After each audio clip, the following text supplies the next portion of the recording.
Blimey, you've done it again. 3 weeks you've been here and I've yet to win a toss. Oh, come on, pay. Why don't you go back and scout for the bloody Americans? Well, they don't pay as much as the British do for scouting. Hey, better luck next time. Cool.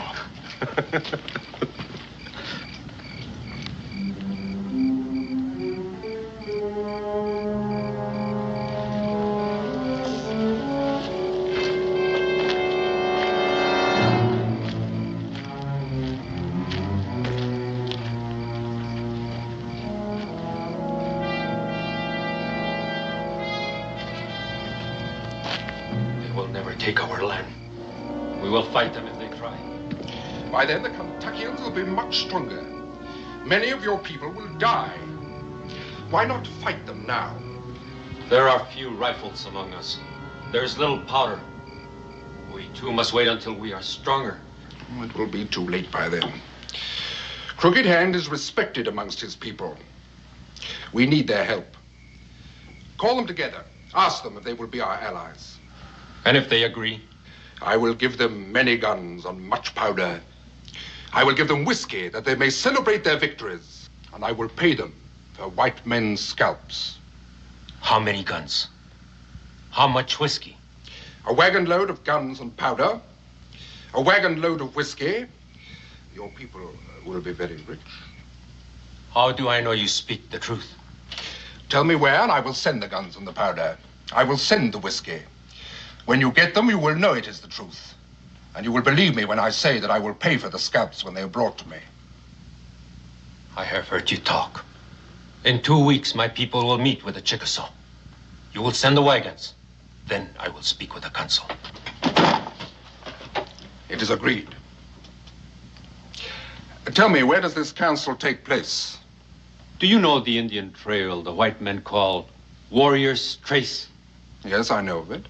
Far to the south of this trail, the small streams join one another to form a river. Ah, the headwaters of the Kentucky. The meeting will be there. That is where you will send the wagons. Hey, you there!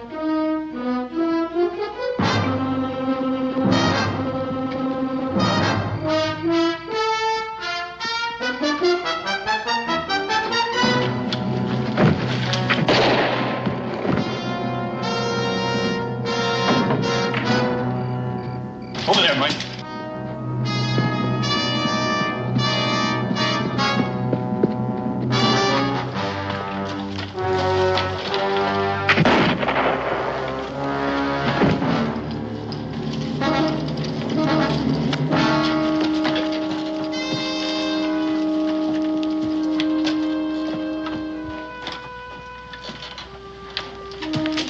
I'm afraid he got away, sir. But he's bleeding badly. He can't get far.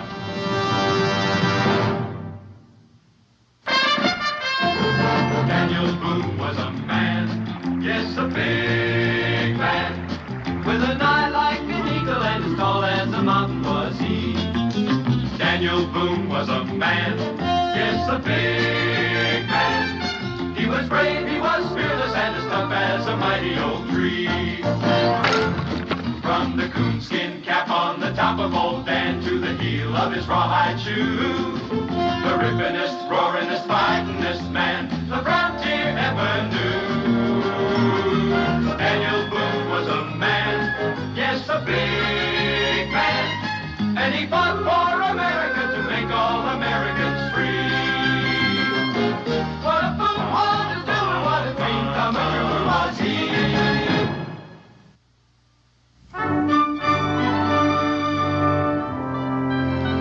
Good night. Good night. Yeah. Drink up, gents. Maybe you ain't got no place to sleep, but I have, and I sure don't intend to waste it. You throwing us out?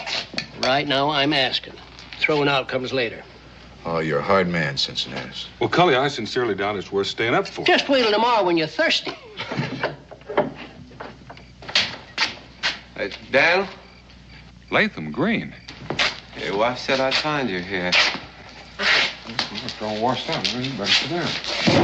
Yeah. You're hurt, too. Here, let me take a look. I'm all of that. Just a have a drink. Cincinnatus, bring a towel. This have taken a wrong turn, man. The last time I heard of you, you were heading for Kaskaskia with Major Clark. Yeah, that's true enough. Well, nothing's happened to Clark, has it? Oh, they was all doing fine last I saw him. What happened?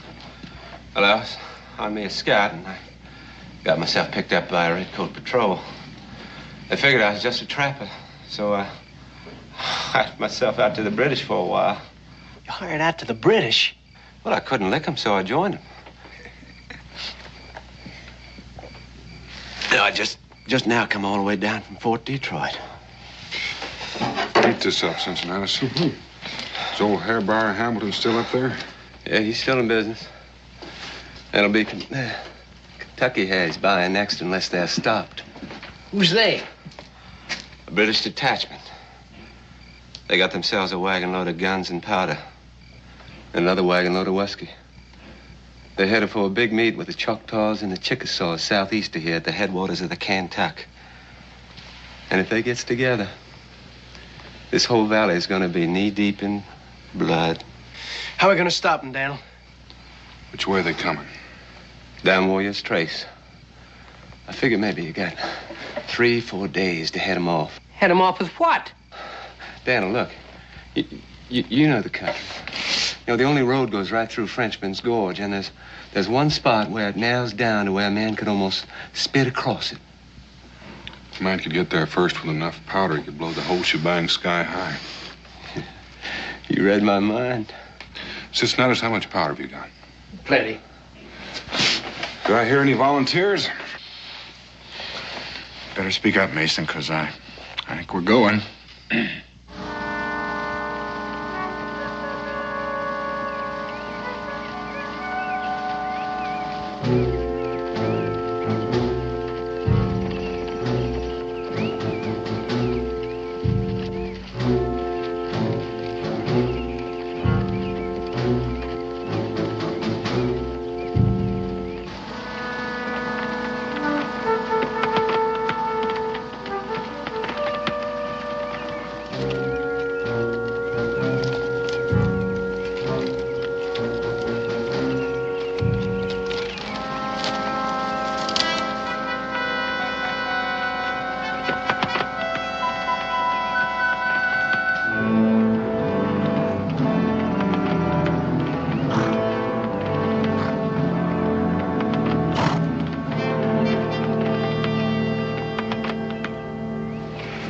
Farther we gotta go? Maybe 70, 80 miles. Well, that gives us enough time. Not much to spare. That country stands right up on end. Makes going a little rough. Daniel, you want me to take the first watch? Well, it doesn't matter very much. We're all going to get a turn. Well, I'll take it. I ain't very sleepy. Give me a holler in about 2 hours. Okay.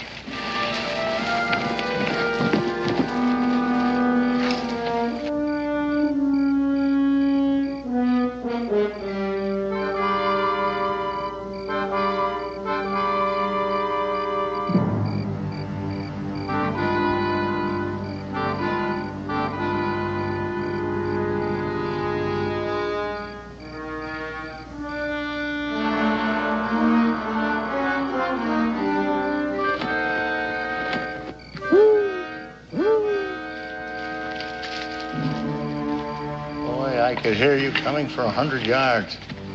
Now, you know I've taught you better. Paul, you know you can't see through that hat. For all you know, I could have been an Indian. It could have been a whole tribe and made less noise than you. Well, I trust you scouted the terrain. Yeah, Paul. And there's no use waiting any longer. 2 of them are asleep, but they got a horse guard posted. That's a minor obstacle. We'd better get started. Paul. What is it now? Those packs are toting. Well, they look monstrous heavy. Who said anything about packs? They're likely personal possessions. And stealing them would be an act of common thievery. It's the horses, lad, the horses. They're always good for sale or trade with anyone, red or white. Now, come on.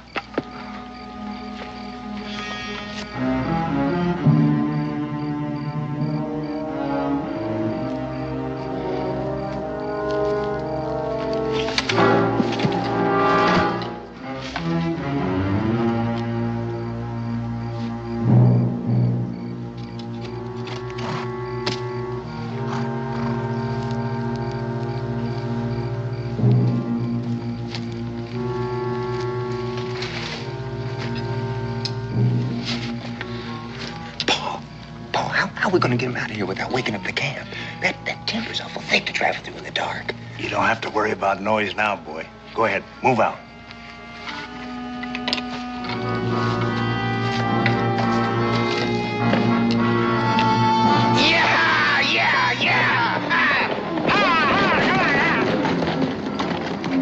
Don't shoot, you might hit the horses. Mason.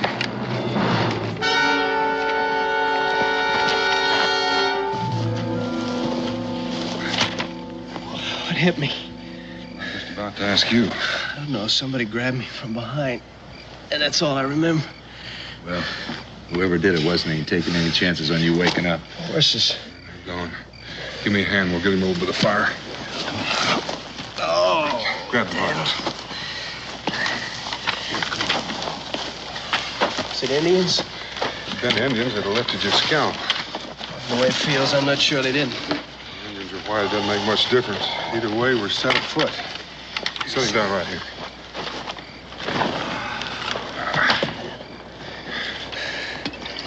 Thanks. What are we gonna do now? Well, we're gonna get the horses back.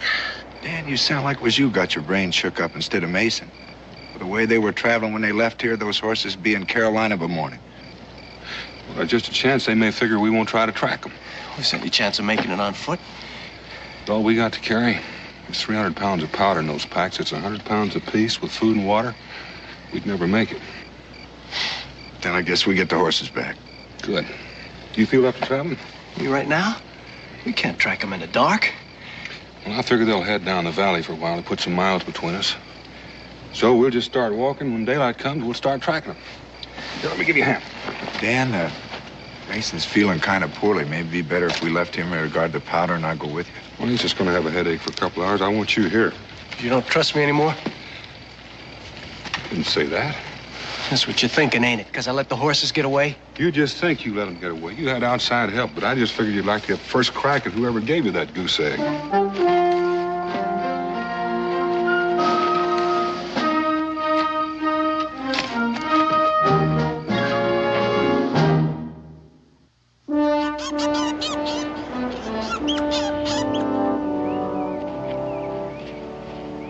Well, they camped here before they stole the horses. Took time to eat. The looks of the prints, it looks like they had a woman with them. Woman? Well, what's so surprising about that? I don't know. I just don't see a woman going around stealing horses, that's all. That sentiment does you proud, Mason, but that goes to show you how much you don't know about women. Ellie! Ellie, where are you, girl? I'm taking a bath. In the water? How else am I going to take a bath? Oh, it's common knowledge that taking a bath brings on sickness in the vapors. And yet you do it anyhow. I tell you, you put a burden on a man. You said yourself that cleanliness was next to godliness. Cleanliness of the soul. It's a common misinterpretation of the book. There's absolutely no excuse for daily washing.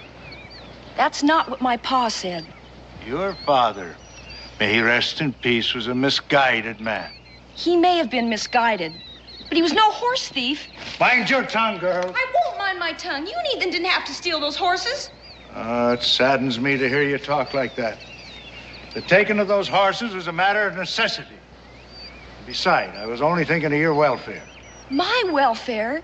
You make it sound like I was crippled. I don't need a stolen horse to ride. It was all part of a long-range plan. Now, the last place that we stopped, I was told that land was to be had for just the asking down in Carolina. You mean we're going to settle down someplace? Well, I was keeping it as a surprise, but since you wormed it out of me, You see, we need those horses. A man cannot till the soil without a beast to pull the plow. This gypsy life has no existence for a lady. It's to my discredit that I didn't think of it myself, but better late than never. You don't mind me saying that I still don't believe you. Well, I can't say I blame you. You see, I cast aside my Christian principles when Ethan's mother passed away. Yes, I've been a sinner. But now I've seen the error of my ways. Then take those horses back where they belong. Girl, are you trying to get me hanged? I don't mind doing penance, but that's carrying it too far. No, I'll keep them around just as a reminder of my sinful past.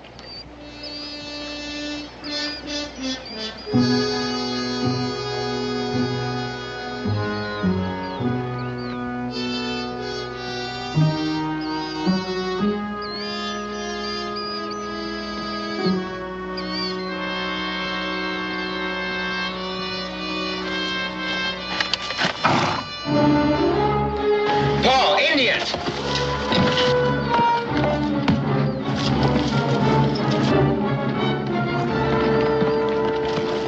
Are you all right, boy? Oh, they got the horses, Paul. I already gathered that.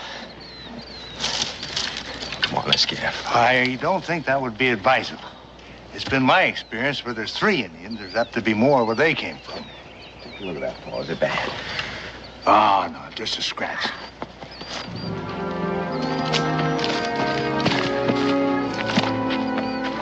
Wherever they're bound, they're in a hurry. If we're gonna catch him, we better do it pretty soon. It's about a half hour before dark. You smell smoke? Nope. My sniffer ain't as good as yours, though. It's from a campfire. Then that don't make any sense. If they were in such a hurry, why'd they stop to build a fire? We're not gonna find out standing around. Come on. What about those 2 men that were trailing us, Paul? They'll be along. What are you going to tell them? They're apt to be put out about their horses. Well, I don't know. But I'll think of something when the time comes. You better get to thinking, Paul. The time's come.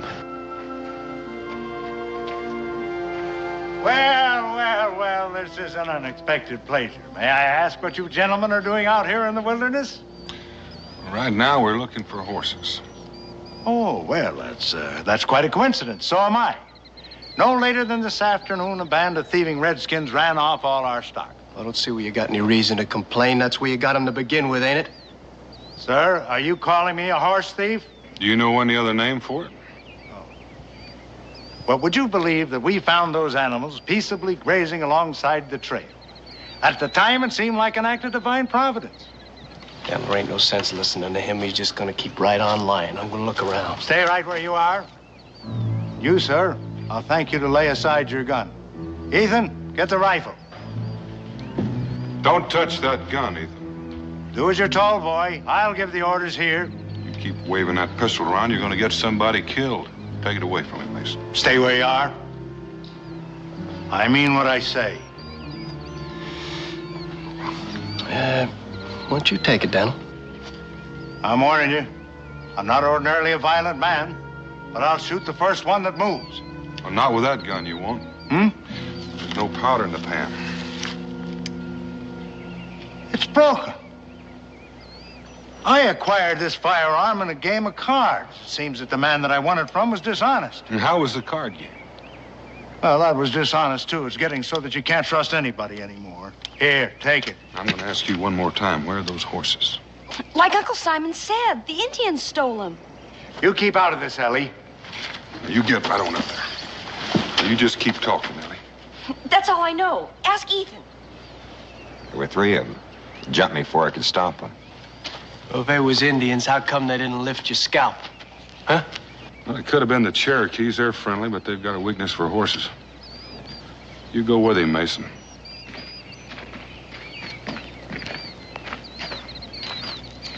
Well, now that we've got our little differences settled. Our little differences? You stole my horses and you cost me a day's travel and you call that a little difference? Oh, I know you're a mite upset about those horses, and in all fairness, I can't blame you. But what's done is done. And being a fair-minded man myself, I can't say that I hold it against you for getting mad at me. You're not going to hold it against me? No, better friends than enemies. So allow me to introduce myself. I'm Simon Doggett, and this here's my adopted daughter, Ellie. Howdy. Howdy. My name's Boone. Boone? Boone? That has a familiar ring. You're not running from the law, are you, Mr. Boone? Nope. Are you? Oh, whatever gave you that idea? Since you did manage to steal my horses, it occurred to me that thieving might be just a part of your natural trade. Oh, now there you go, bringing up a subject that I thought was already settled. We're real sorry about the horses, Mr. Boone, but Uncle Simon needed them so we could start a farm. He's a farmer? No, not yet, but we aim to settle somewhere down in Carolina. Uncle Simon heard the land was free down there. Oh, it's free, all right, if you don't mind fighting the Indians for it. They never told me they had any trouble with the savages. Well, that's Chickasaw and Choctaw land. They've never been too fond of the whites. Now it's worse that the British are paying bounties for white scalps. Well, it looks as though we might have to change our plans. Well, you just might take my advice and go back where you came from. Well, Mr. Boone, I find that suggestion just a little bit impractical. What he means is we got run out of town last place we were in. Ellie, please. That's why we're hiding out here in the woods. Battle? According to them tracks, there was 2, maybe 3 Indians, just like Ethan said there was. I reckon that settles it.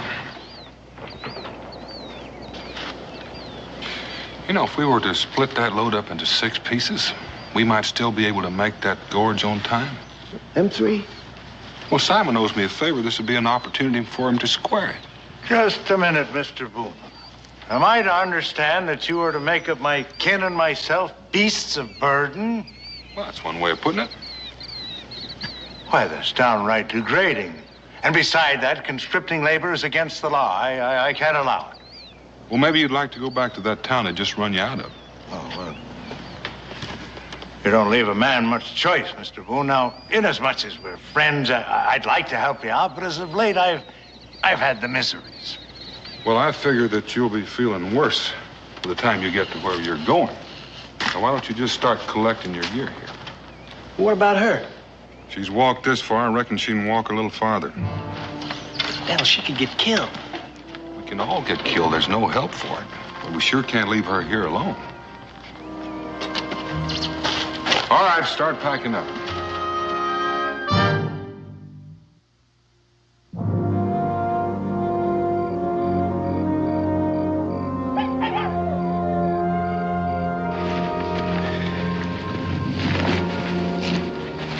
You know, Dan, without those horses, even with the 6 of us, I don't see how we're going to carry all this powder. Not make any time at all. I've been thinking about that. If we carry just half of it, that ought to be enough to stop them for a while. What good's that gonna do? Well, don't forget they're carrying a load of powder, too. In the confusion, maybe one of us will get a chance to touch it off.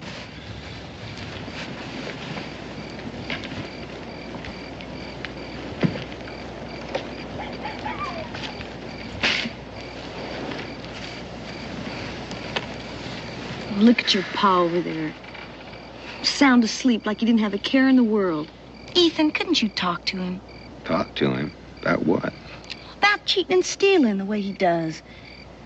Seems like every place we go, he gets in trouble. That's the way Paul is.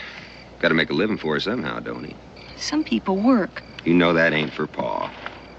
He figures he's too smart to stoop to working with his hands. Ethan, don't you ever feel like you'd like to have a home? I don't know, maybe it's different with boys. Maybe it's like Pa said, you don't miss what you never had. Seems like we've been moving on to someplace else ever since I learned to walk. Yeah, I guess that's my trouble. If Pa hadn't died, there's no use thinking about that either. Ellie. Oh, it's all right, Ethan. It's not your fault. I had no business sounding off the way I did. Well, what I meant to say was, well, when you and me get married. Who says we're gonna get married? Well, if I don't marry you, who else is going to? I'll find somebody. Maybe I already have. Mason over there? Could be. Now, you hear me, and you hear me good. You know, I've seen him looking at you. But I didn't know you was looking back. Why shouldn't I look at him? Because you belong to me, that's why. I don't want you looking at anybody. Or anybody looking at you either. Now, you just remember that.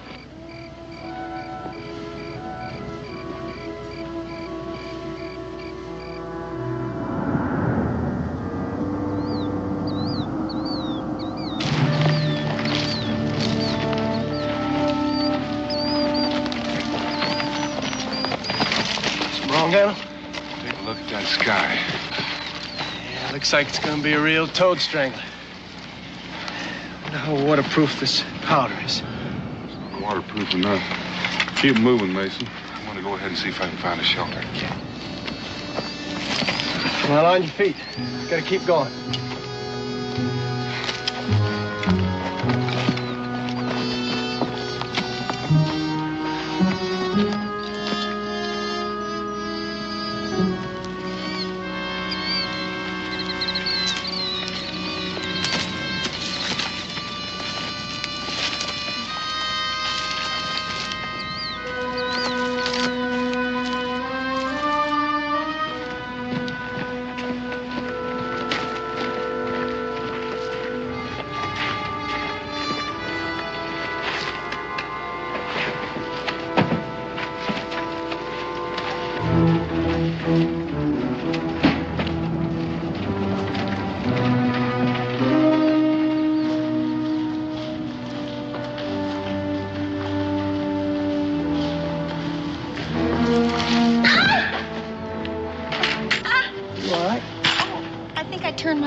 What's eating you?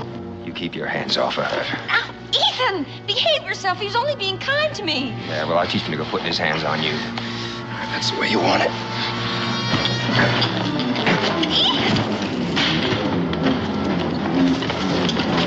Take it easy, Mason. Got him coming. Listen, my hands behind my I'm gonna back. hit you, too, if you don't cool off. Same goes for you. And we got enough trouble without you two starting a fight. That's better. Now, you two sit down and catch your breath while I see what's the matter with the lady. Now, hold it right there. Well, right smart of you, Ellie, to make a fuss so we could get away. I didn't do it for that. I just plain tripped and fell. No matter. But we better get on our way before Mr. Boone gets worried and starts looking for us. Ethan, pick up those rifles.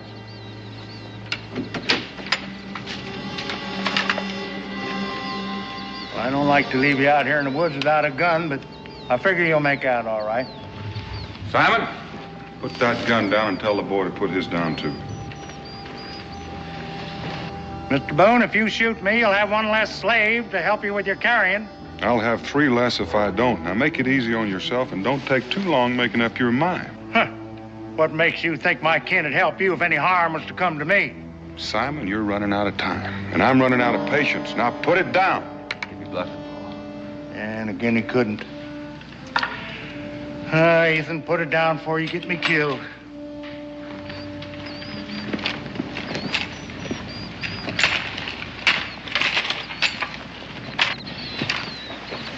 What happened? Al Mason and I just got a little careless. Found a cave about a half-mile up the way for shelter. Now move out. Mr. Boone, I'd like to talk to you. Simon, you just start walking, and this time you're walking in front of me. Me break trail for you? Why, if we run into hostile Indians, a man could get killed. That he could, and just might save me the trouble. Now move out.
Sneaking up that way, son.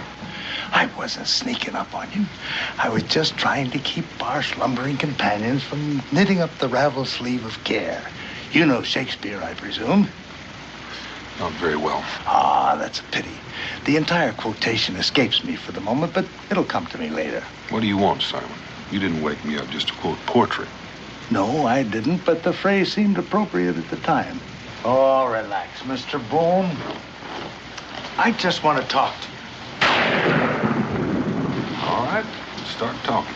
Well, I gathered from your conversation that we are about to reach our destination, wherever and whatever it may be.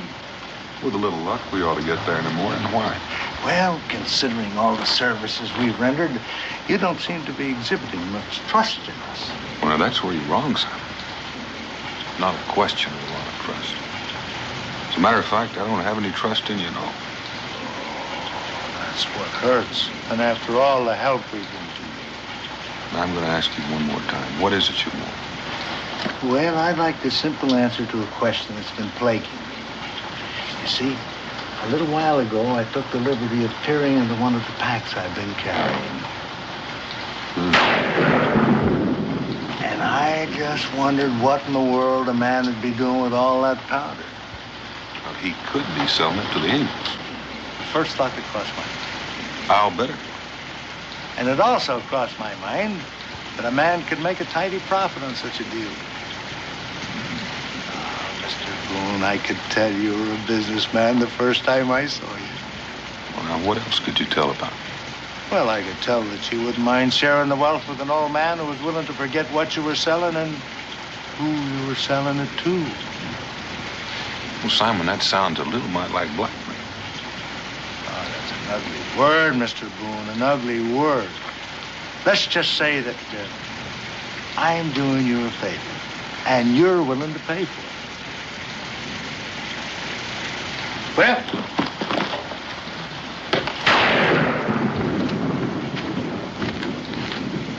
sit down. Now, there's nothing more to discuss unless you're prepared to meet the terms right now. I said sit down. Oh.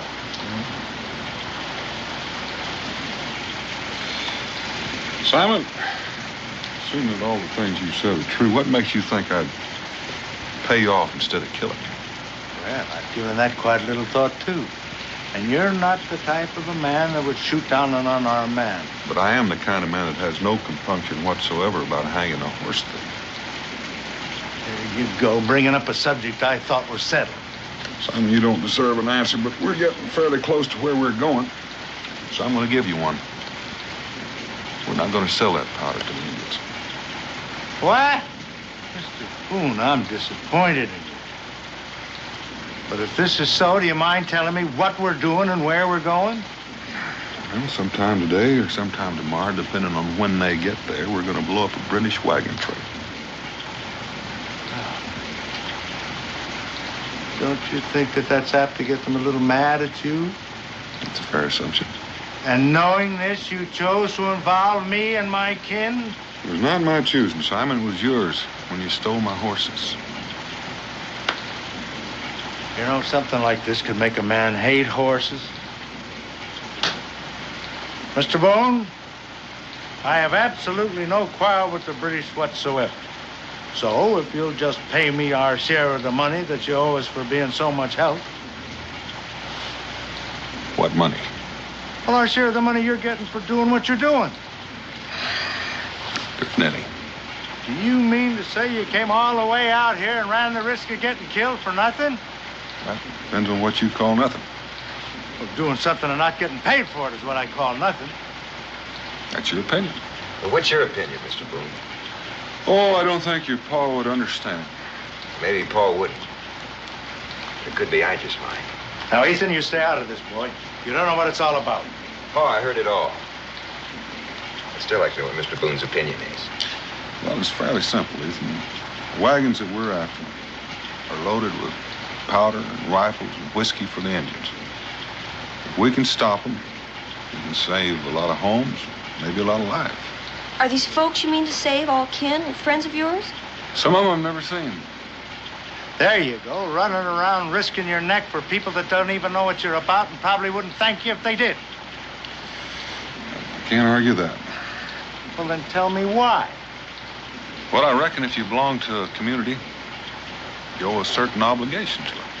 Have you got a family, Mr. Boone? A wife and a boy. Well, then that's why you're doing it. And don't tell me all about this obligation to your fellow man. Well, if you don't believe me, ask Mason or Cully here. They're not even married. Mason? I can't add much to what Daniel said. All I know is you gotta pay for the privilege of living with people. And maybe they're allowing you to live with them, whatever it is. It's the same goes for me, too.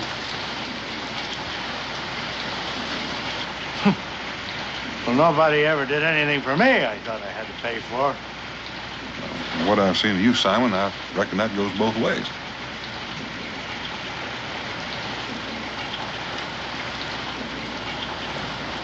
Storm's letting up, man. Well, now that Simon's got us all awake, Mason, you might as well start fixing breakfast.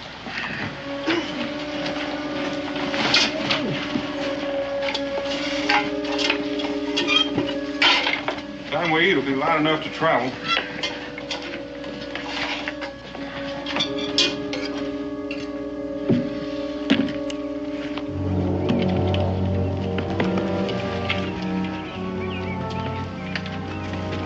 Well, there it is. Now all we got to do is blow it up.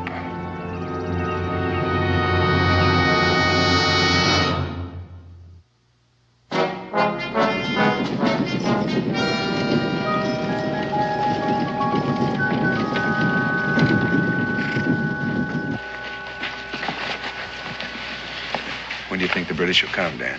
Well, we've cut it pretty fine. They could be here almost any minute. Mason, come on. Let's get this powder down the road. Well, Mr. Boone, since we're here and since me and mine have done our duty as your beasts of burden, we'll be on our way. As soon as you give Ethan and me back our guns. Oh, help yourself. I've got a little work to do. Mr. Boone?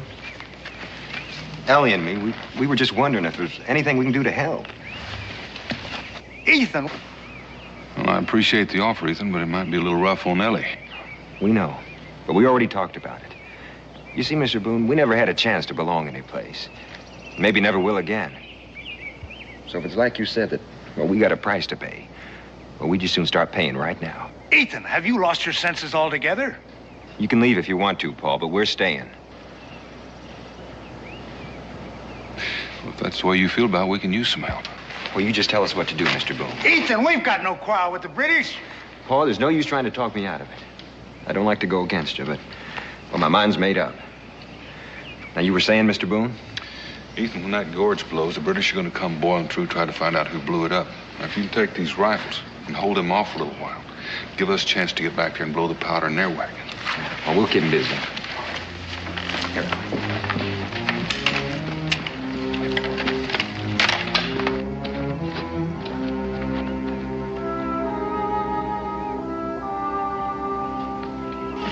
Ethan? Paul, there's no use. I don't like to go against you, but, well, my mind's made up.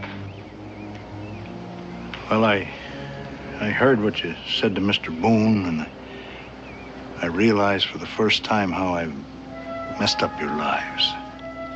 Sure you didn't mean to, Paul.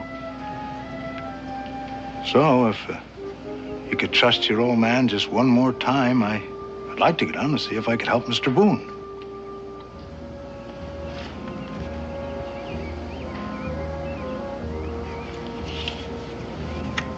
All right. Paul. Huh?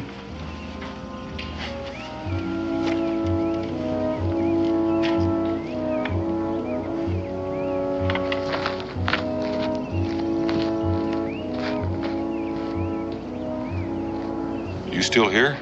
Mr. Boone, I've been shamed in front of my son, but I'd like to make it up some way. So if it's all right with you, I'll be your lookout. Come on. Hope it's us he's gonna look out for. Well, the worst he could do would be to join up with the British, and that might be a big help to us. How high up do you want to set these things? Well, as high up as we can get without running out of fuse.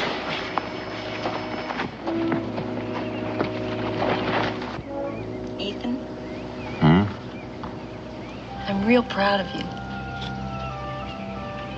Proud of me? For what?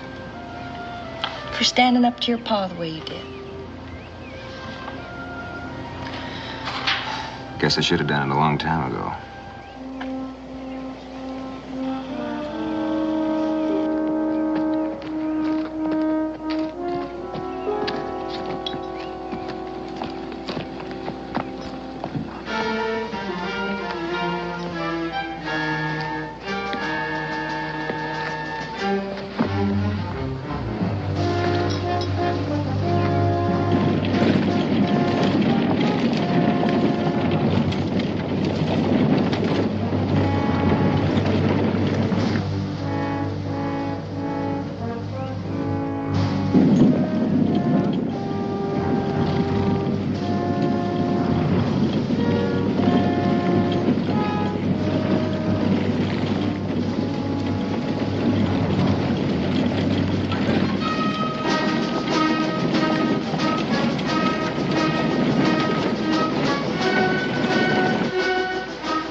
How you doing?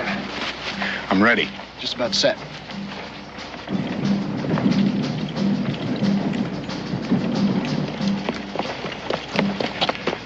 They're coming, Mr. Boone. They're coming.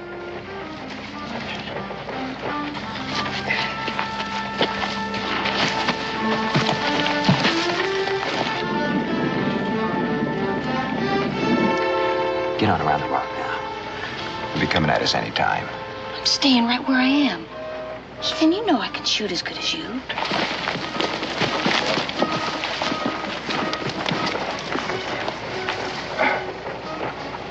You better get out of here, son. There's gonna be a whole mess of things coming down off of that hill. Oh, you go right ahead and do what you have to do, Mr. Boone. I'll watch out for the rocks and the British.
Stay here or go up with the wagon.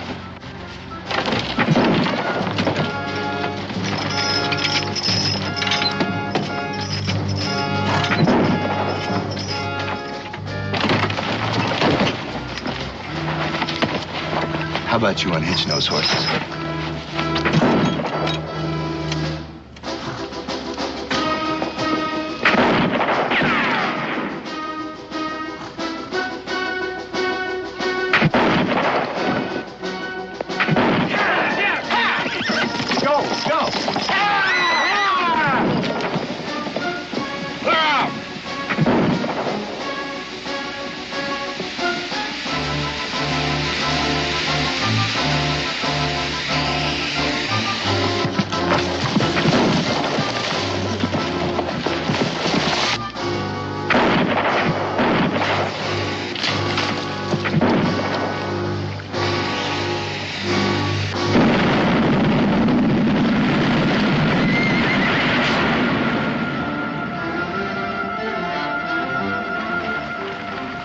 Simon, get out of there.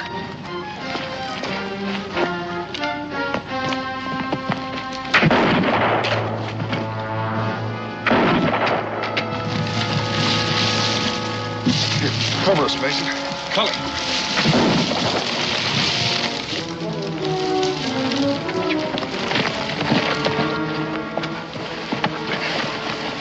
Here, take this.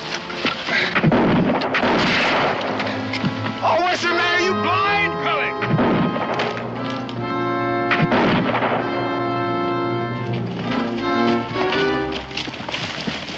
Mason, why don't you go on ahead and see what the British are doing? Have a look at that leg. No. Paul, you hurt bad? Bad enough. My only satisfaction is that a lot of those British are hurt a lot worse.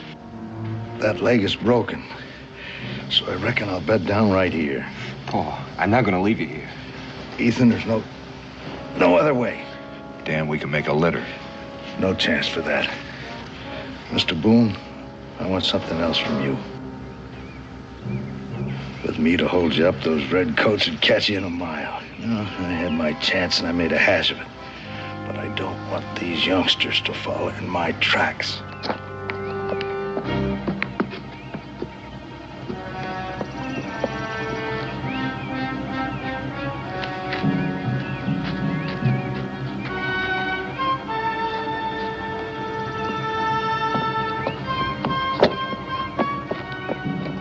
You were right last night. These youngsters have a right to a home and a chance for an education. And I want you to promise me to get them out of here safe and sound. You're a stubborn man, Simon. They'll have a home. I promise you that. Daniel, we better get moving. Leave me a couple of guns and I'll hold them off till you get in the clear. All right. So long, Simon. Goodbye, Mr. Boone. You know, in some ways, it's been nice knowing you. Uncle Simon. Oh, Ellie, now, don't feel bad. Come on. Get going. Ethan, take care of Ellie. I will, Paul.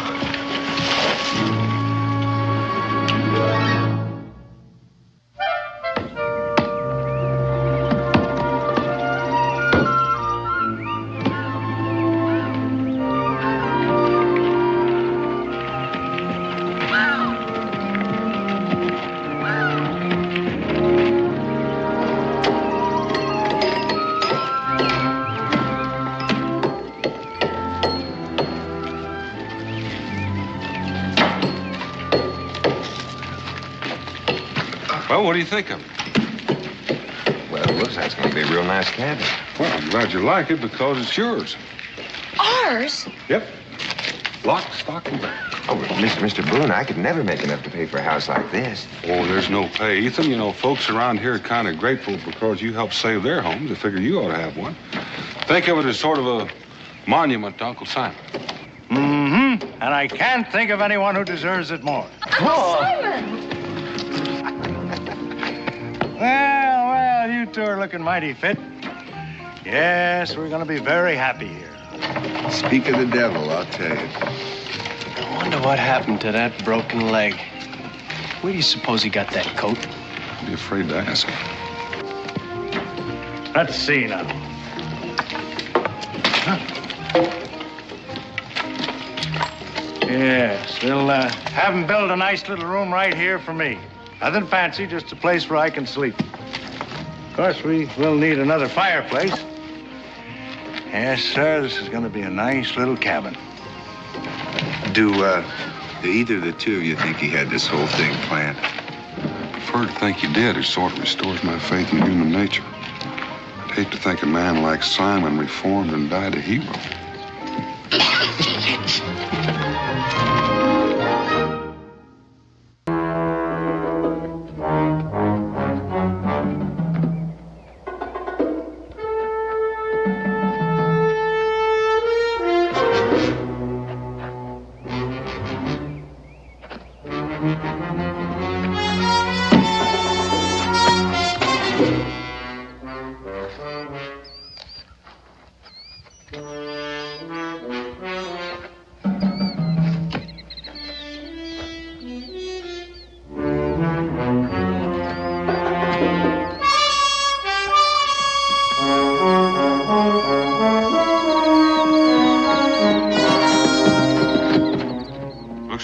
close, boys. Let's spread out.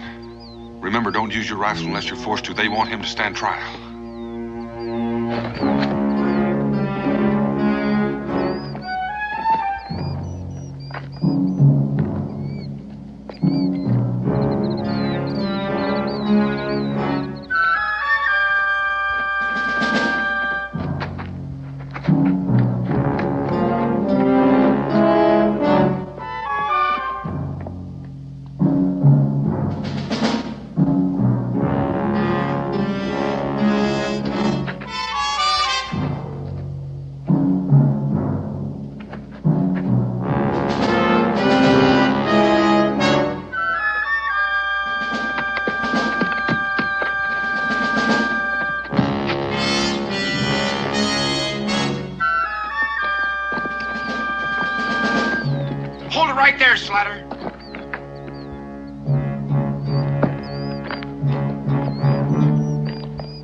Drop it. Turn around real slow.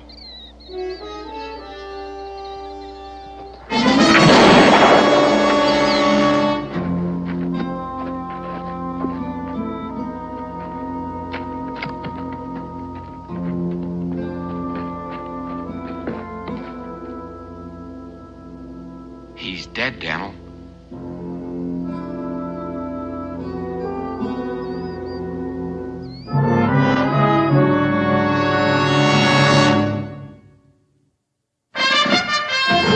Daniel Boone was a man, yes, a big man, with an eye like an eagle and as tall as a mountain was he. Daniel Boone was a man, yes, a big man. He was brave, he was fearless, and as tough as a mighty oak tree. From the coonskin cap on the top of old Dan to the heel of his rawhide shoe, the rippinest, roaringest, fightingest man the frontier ever knew.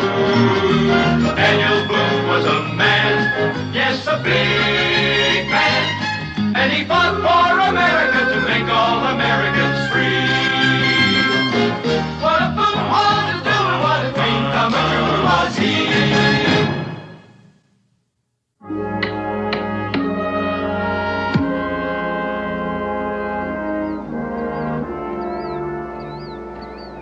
I reckon that's the best we can do for him.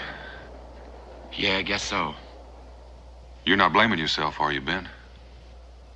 No, I came up on him so fast. It was a fool thing to pull his pistol on me.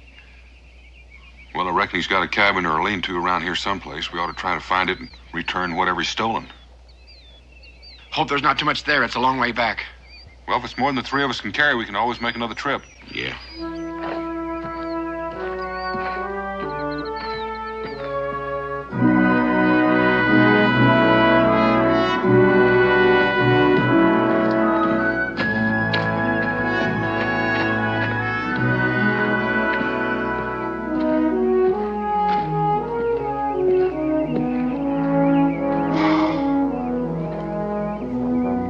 That's his?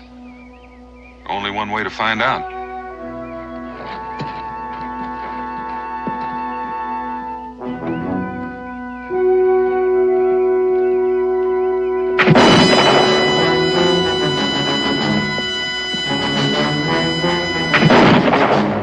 How bad is it, Cully? Oh, it's just a flesh wound, Dad. Do you think you can help with the loading? Yeah, leave it to me. I'll manage. Ben, you just keep him busy. Right.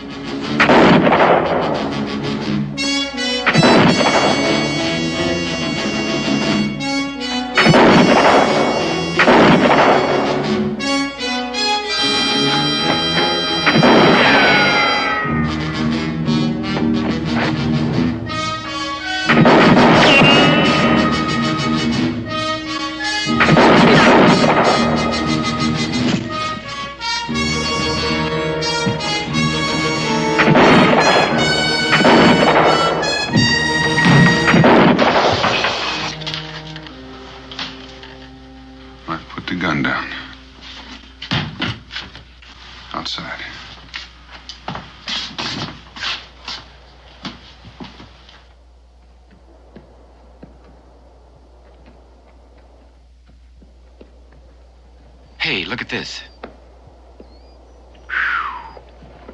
Him doing all that shooting?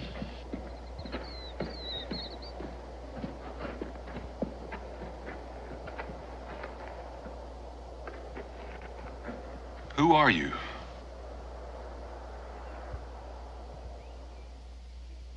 You know, it strikes me that you're in a pack of trouble no matter what you say.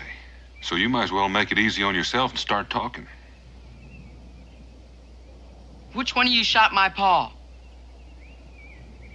I seen you. I heard the shots from the cabin, so I come out to see what was happening. And I was there watching all the time when you buried my pa. And then I heard you planning to come rob our cabin. Rob? We weren't gonna rob you, boy. It was your pa that... Cully? What's your name, son? Come on, what's your name? Luke. Luke. Luke, I'm Daniel Boone. This here's Cully, and that's Ben. You may not believe it right now, but we're your friends. I still want to know which one of you shot my pa. I did. Why? If I hadn't of, he'd have killed me. I don't believe that. Luke, it looks to me like you've been picked by the Lord to be a man before your time. A young boy like you can't be expected to handle the kind of truths you gotta face. My pa never hurt nobody. It's a terrible thing to have to learn about your pa. But we were after him because he robbed and killed a man. That ain't true. My pa'd never do that. And you killed them because you're murderers. You hear me? You're murderers.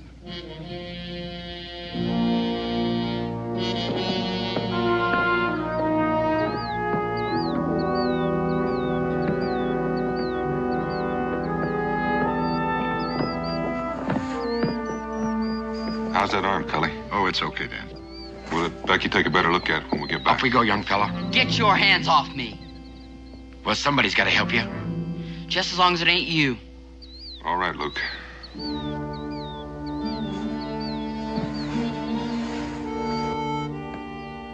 Go over here.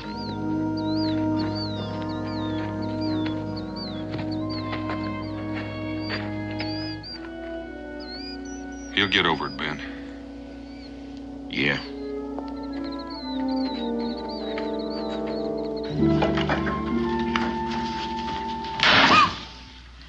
Israel, you're gonna scare me right into old age if you don't stop slamming that door every time you come in and out. I'm sorry, Mom. Well, being sorry isn't enough. Now, you're gonna have to learn to come in and out of the house without shaking the beams loose.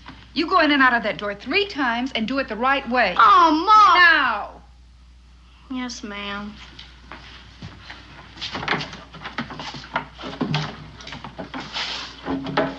One. 2. 3. And one more time for good measure. Yes, ma'am. Hey, Mom! Pa's home! Pa! Did you catch him? Did you catch him? We'll talk about that later, son. Hi, Dan. Rebecca. Oh, it's good to have you home. Dan, Cully. Hi, Rebecca. And who's this? His name's Luke. Hello, Luke. Better look after Cully's arm. Why, what happened? Oh, it seems I've been shot, I guess. Are you badly wounded? No, it's just a scratch. Well, we better have a look at it. Come on inside. Ben, get that. Ben, why don't you take yours on over and I'll bring mine later. You need to do that? Put it on there. Well, you can't carry all of this. Try, my friend Boone. Put it on. All right. Got it? Yeah.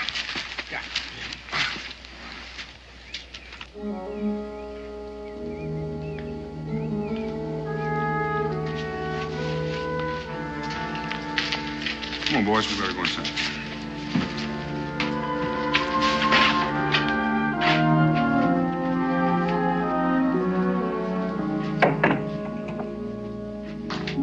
How's the arm, Cully? Well, it's more than a scratch, but it should heal quickly. Don't suppose it'd hurt if you stayed for supper.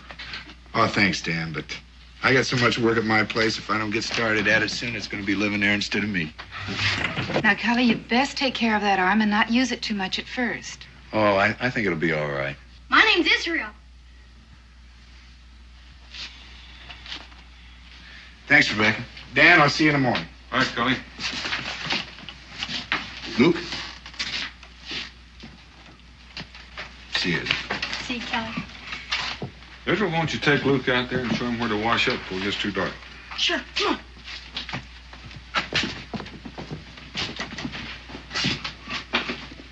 Dan, what's wrong with that boy? Ben had to shoot his father. What? It was the man we were tracking. Turned on us. Found the boy at his cabin. What are you going to do with him? I don't know just yet. Dan, a boy who's been through a shock like that, he's got to be taken care of.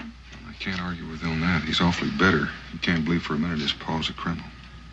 Maybe he could stay here with us, at least for a while. I thought of that, too. Don't think it's a good idea. Well, I don't mean exactly that. But I don't think it'd work unless he was pretty sure that that's what he wants. And then there's Israel to consider. He'd have to want it, too. I think we better just go slow till we see how things work out. You know something? I think you're right.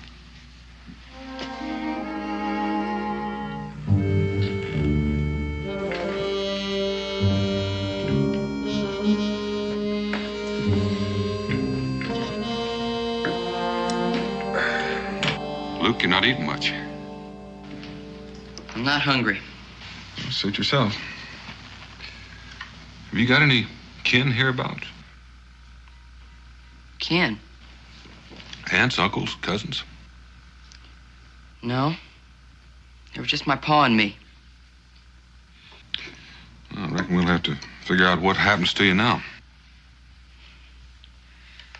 Why don't you send me to jail for shooting your friend? Well, I reckon I could if I wanted to, Luke. Is that what you want me to do?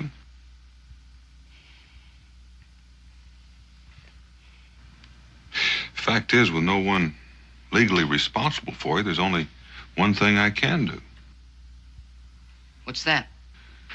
Turn you over to the authorities in Salem. They'll try to find a family for you to stay with, but until they do, you'll probably have to spend some time in an orphanage. No! I ain't going to no orphanage. Please, Mr. Boone, don't send me there. Well, I don't want to, Luke, but I don't know what else I can do. Well, couldn't I stay here? Here? Please, Mr. Boone, I won't be any trouble. Please. Well, I'm not going to make any promises, Luke, but I will think about it. Why don't you try to make away with some of that grub?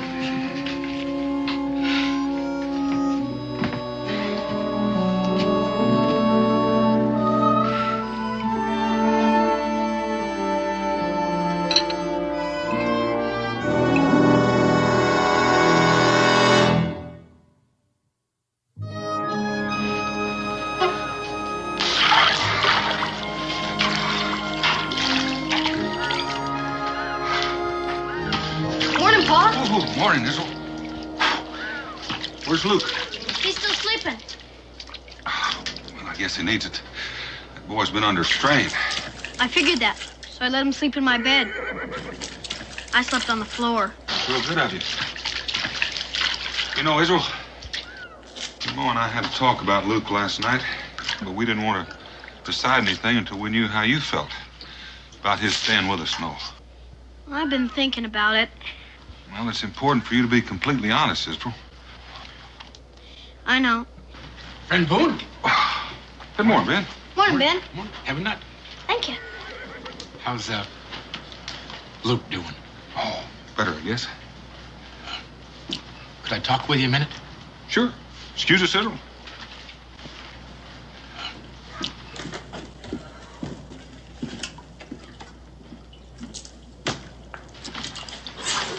How many?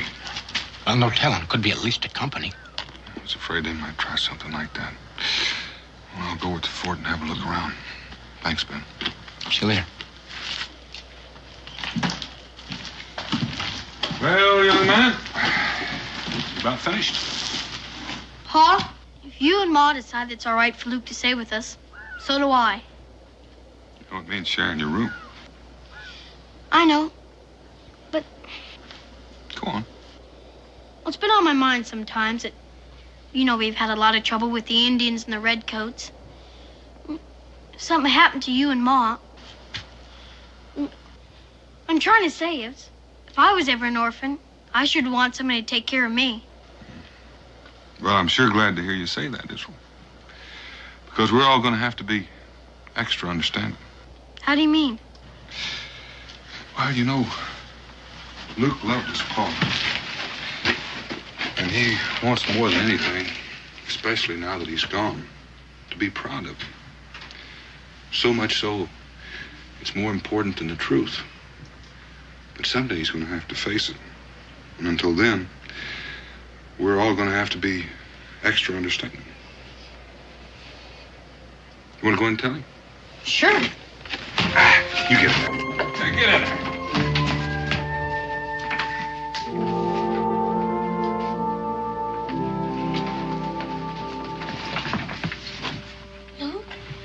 Luke, wake up. What's the matter? Pa said you could stay with us. I knew he would.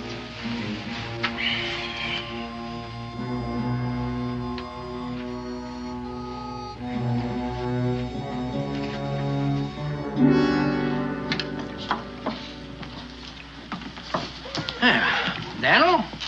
Cincinnati? Usual? You don't mind? All right. You just go on over there and have a seat, and I'll bring it over to you. All right, gentlemen. Hey, excuse me, gentlemen.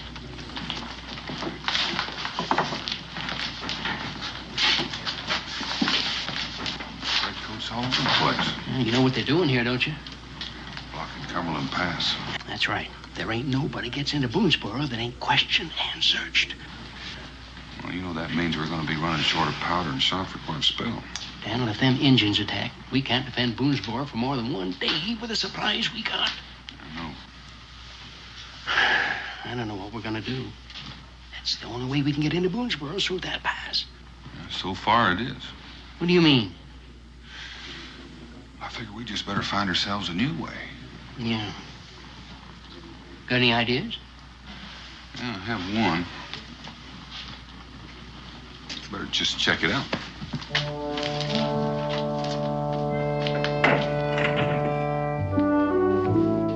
Dan, will you be gone long? Oh, not long, maybe just overnight. Well, is this new situation with the British really serious? It could be if my plans don't work out. You boys getting along all right? You already got the spare bed put in. You gonna be leaving now, Pa? Mm-hmm. Luke, you think going to be comfortable? Yes, sir, I think so. Oh, that's good. Oh, my lamp. I'm sorry, Ma. Oh, Israel, that's the last thing of my mother's I have left. And anything happens to it, I don't know what I'll do. Now, you've just got to be more careful. I will. Take the mattress on. Oh, I must confess, I wish you weren't going. You worried about getting along with Luke? Oh, I suppose not. You get along with him so great. Well, don't worry, I won't be gone that long. Take care. I will.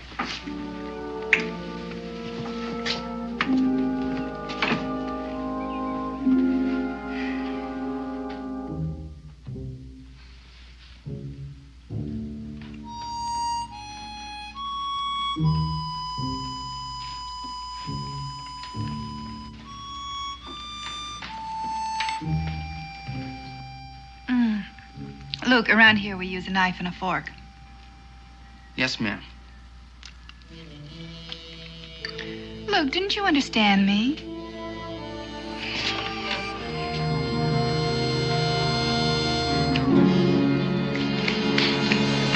Luke! Where are you going?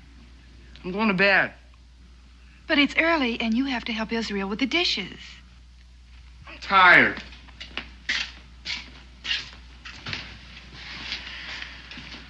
I don't understand. I want to go talk to him. Well, all right, son, but don't say anything that'll make it into an argument. I won't.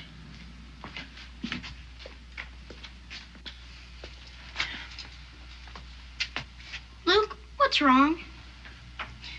Wrong? Nothing's wrong. Sure do act like something's wrong. Was I? Sure. Didn't even make up your bed. It's not my bed. This is my bed. No, it's not. You gave it to me. For a night. You didn't say it was just for one night. Well, I didn't think I had to. Where I come from, people don't give things they're going to have to take back. Guess it's all right.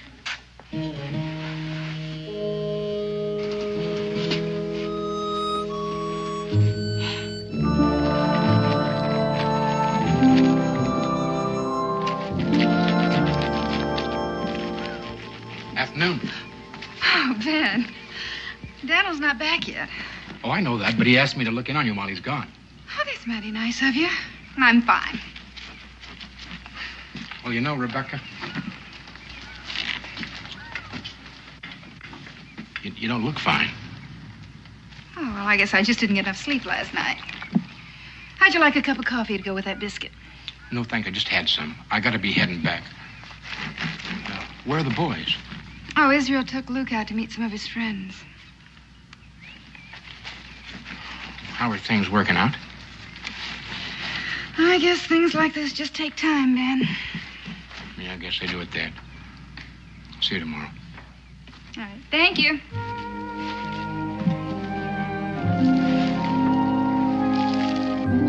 So, Luke's gonna be staying with us. How old are you, Luke? I'll be 13 next Monday. Well, I'm 12. So is John there. I'm still 11. I heard about your pa getting killed. What'd you hear? Just that he got killed. Luke, are you having a birthday party on Monday? No, Why not? never had one yet. You've never had one? So I just said. Gee, that sounds wrong. Maybe it is, but I still ain't never had one. Would you like one? Don't go to no trouble for me. Why not? Because I know what you think of me on account of what they say my pa was. That has nothing to do with you. What doesn't? Well, whatever your pa was. Sure. Just because he turned out bad doesn't mean you have to. Don't you ever say that! I didn't mean it. Don't. What's wrong with you?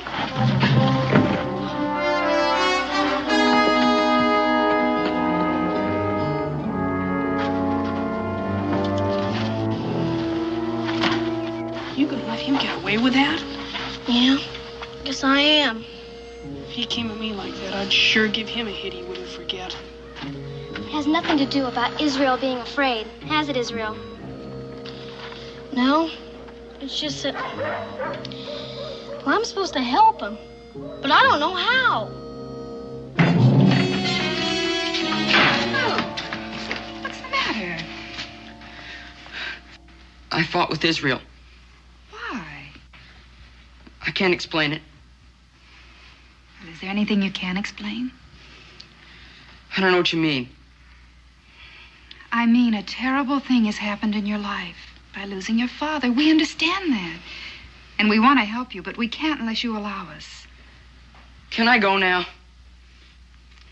After you promise me something. What? That you'll try to let us be your friends. Friends? I don't have any friends. It's not true, Luke. Yes, it is. My pa didn't have any either. People lied about him. They call him a thief and a killer. And that friend of Mr. Boone's, that Ben, he shot my pa. And now you owe it to me to take care of me. We don't owe you anything. Yes, you do. You owe it to me. You owe it to me.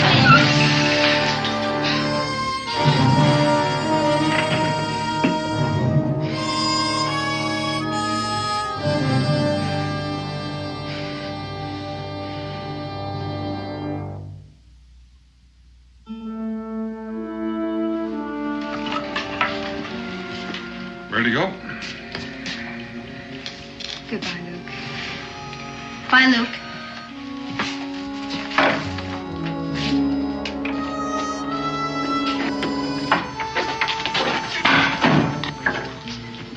How long do you figure I'll have to spend at the orphanage?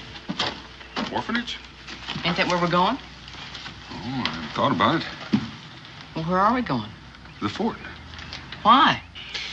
Well, look, I guess this is as good a time as any to talk about it.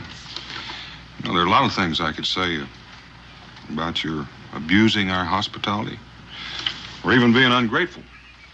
And most folks would agree with me 100%. But you know something? They'd be wrong. They would? Yes, sir.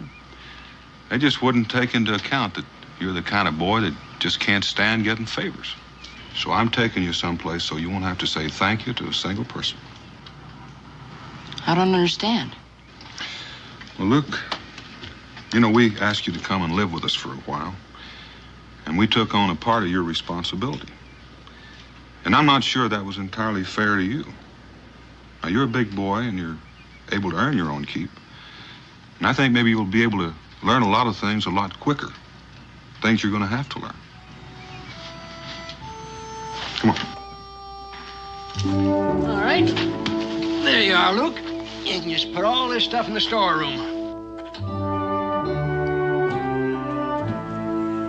Gladys, I sure do appreciate this. Oh, it ain't cost me much. You got a place in the back you can stay there. And besides, I can use the help. Well, it's good of you to say that. You know, he wasn't happy with us. Of course, that made Rebecca and Israel unhappy. I can tell you one thing. It sure wasn't easy telling him he had to leave. Oh, Daniel, I think you've done the right thing. Now, come on, I'll buy you a drink. My best Blue Thunder. Hi, Mr. Boone, Cincinnati. Hello, Mary. Oh, yeah.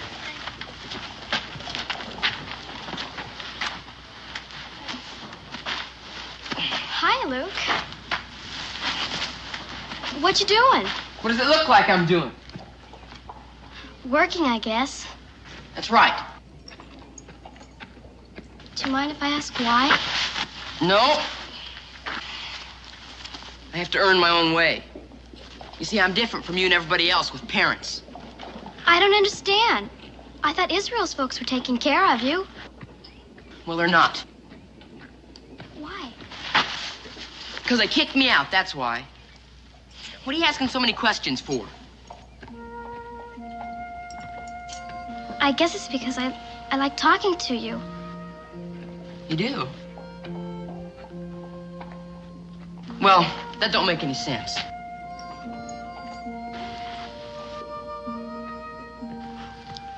Does it have to make sense to like somebody? You got no reason to like me, is what I'm saying. Well, that's sure the truth. You're about the meanest boy I ever met. Yeah, well, maybe so. But I got my reasons. On account of your pa dying?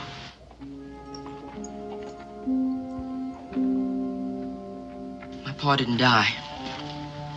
He was murdered by that friend of Mr. Boone's, that Ben. And then Mr. Boone, after telling me I could stay there with them, he throws me out and makes me work here for Cincinnatus. Are you really my friend? Sure. If you want me to be. And I could tell you something and you'd promise not to tell anybody else. I guess so. I'm gonna get even with that Mr. Boone and that Ben. How? I don't know how yet, but I'm gonna find a way. You just wait and see. But everybody I know thinks that Mr. Boone and his friends are real fine people. Well, I know different. Why don't you run along and play? I gotta earn my keep.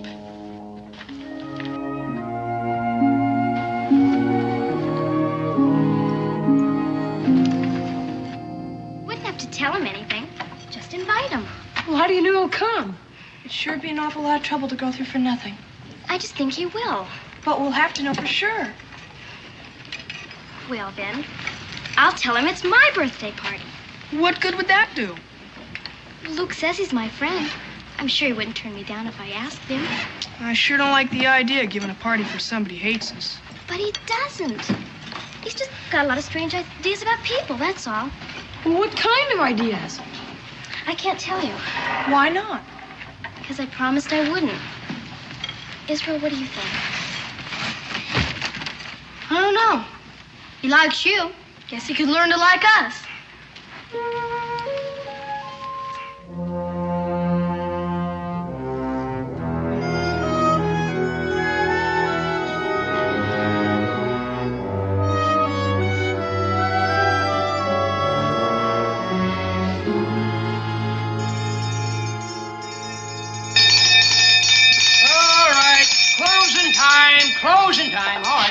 up, everybody. Oh, come on now, Dad. Let's fill him up one last time, eh? Now, rules is rules, and if you don't stick by them, I'll have to tell your commanding officer to declare this here tavern off limits. Oh. Now, come on, drink up, and good night, everybody. Drink them up there. There you go. I'll just open the door for you. Good night. Always a pleasure doing business with you, gentlemen. Good night. I'll see you. Good night.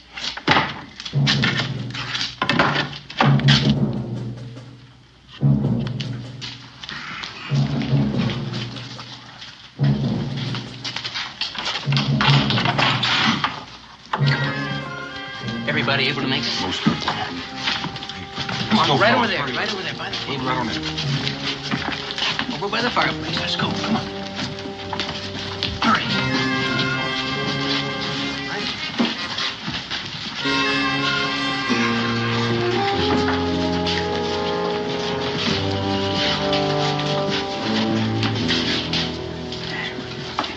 Most of you men know the British have blocked the Cumberland Pass.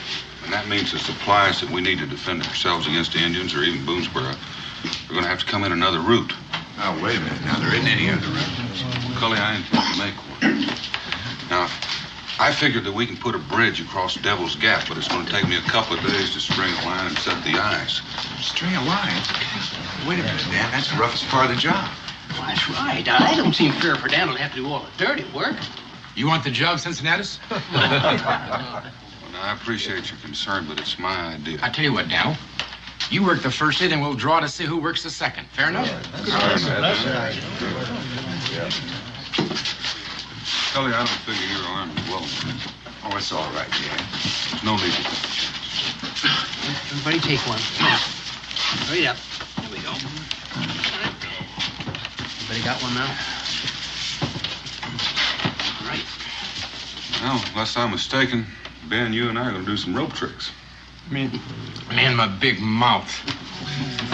Well, it'll take us a couple of days to get those eyes in, and then we're going to need all the rest of it. I figure it'll take about a week to finish it.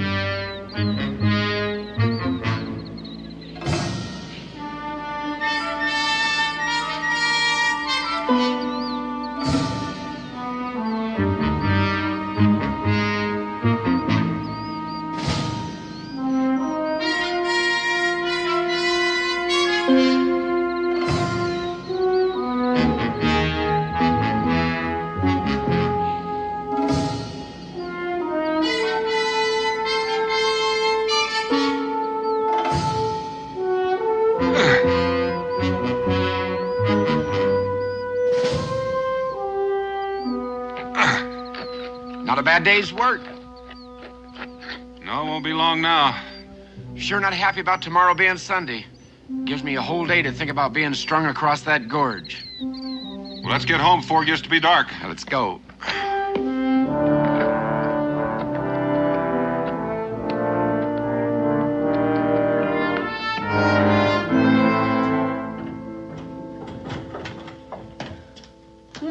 Morning, Luke. Morning. Well, Sunday's day off. What you gonna do with it? Thought I might just take a walk. Want some breakfast? No thanks, I'll get some later. Mm-hmm. Well, suit yourself. Yeah, well, see you later. Well, have a nice day.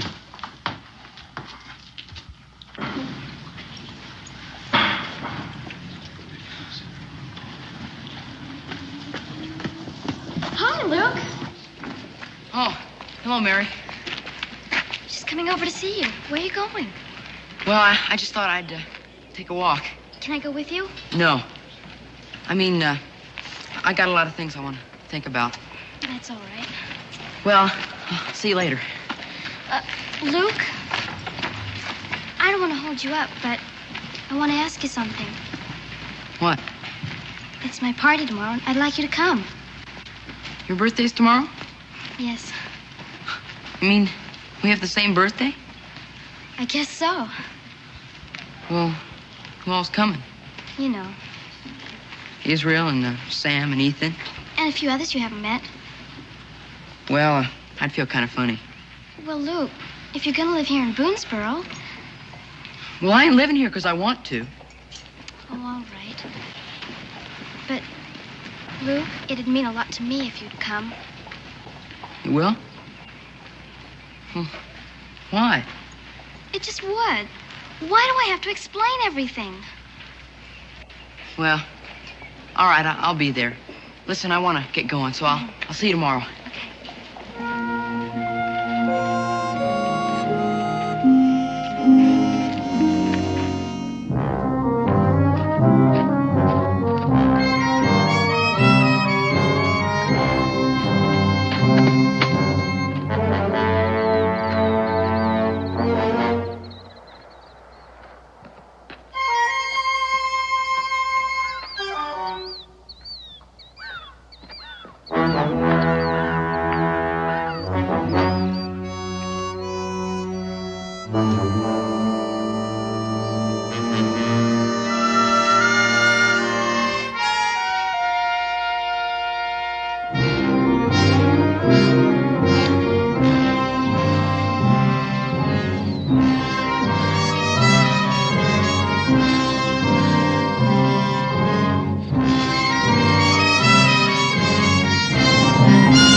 Hello, Mary. How are you? Fine.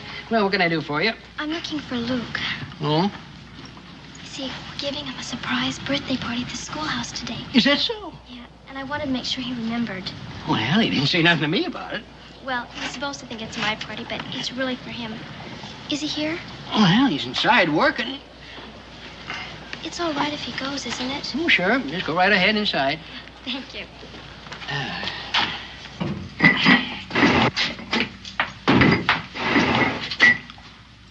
What are you doing here? I came to remind you about the party. Huh? You forgot about it? Oh. Yeah. I guess I did. Well, you're coming, aren't you? I don't know. But you promised. And besides, I was counting on you to help me get things ready. Cincinnati says it's all right. Well, I guess I'll come. Good. As soon as you can. All right.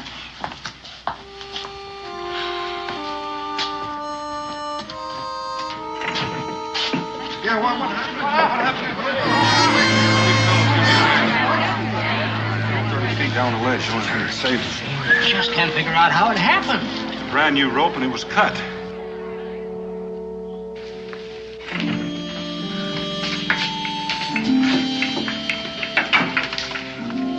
Come over and hold this, would you? Sure. Looks like you're about finished. Well, you're late. Took me longer than I figured. That's all right. The real reason I wanted you here early is I have to talk to you. What about? Yesterday. Well, what about yesterday? Well, you were kind of different. I don't know what you mean. Like you had something to do that you didn't want anybody else knowing about. Well, I just wanted to go for a walk. What's wrong with that? Nothing. Except, I don't know what made me do it, but I followed you. You what? I saw you go to where they were building that bridge. Why'd you do that? What business was it of yours? I don't know. I couldn't see what you were You doing. had no right. Did you hear what happened to Ben? What? The rope broke and he fell. He was almost killed. But he fell onto a ledge. What's that got to do with me? Mr. Boone thinks the rope was cut. What were you doing up there yesterday, Luke? I just wanted to see what it looked like, that's all. You didn't cut the rope, did you? No. Honest, that's the truth. I hope so. But keep thinking about what you said about getting back at Ben and Mr. Boone. Well, I didn't mean it. I was just mad at him. Now listen. Listen, you're not gonna tell anybody about my going up there, are you? Because, well, it wouldn't seem right. And they'd try and blame me. You gotta promise not to tell. You got to. I said you gotta promise. You cut that rope, didn't you? Well, didn't you?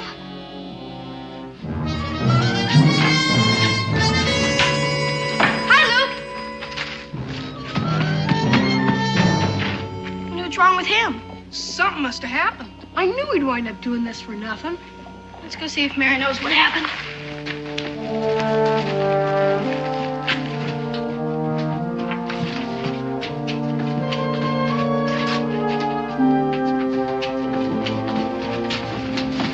What happened? You tried to make me promise not to tell. What are you talking about? I saw him go up to the bridge yesterday. He was doing something with the rope, but I couldn't see what. You mean he cut the rope? And he tried to make me promise not to tell. Listen, you and Mary, go try to find my pa and tell him what happened. The rest of you, come with me. I think I know where he's headed.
Hold it.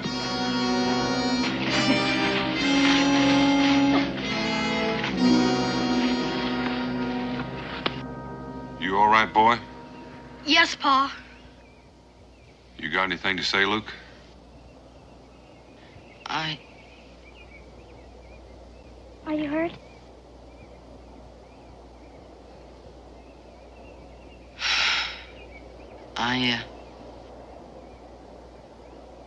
I guess I kind of ruined your birthday party. Wasn't her birthday party. It was yours. Mine? It's supposed to be a surprise.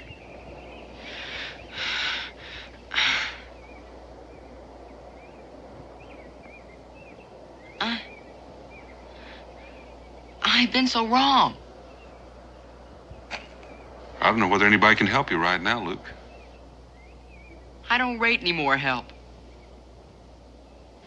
That's all anybody's been trying to do for me is help. But I didn't believe it. Just like I didn't believe what my pa was.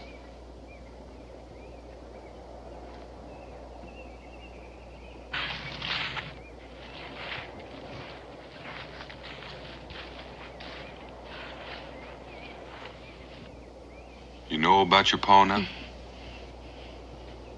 I did for a long time. But I couldn't admit it to myself because I was so ashamed. I'm sorry.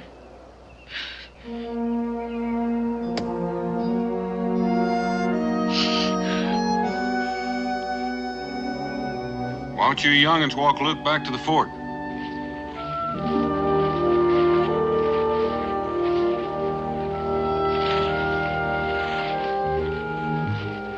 Pa?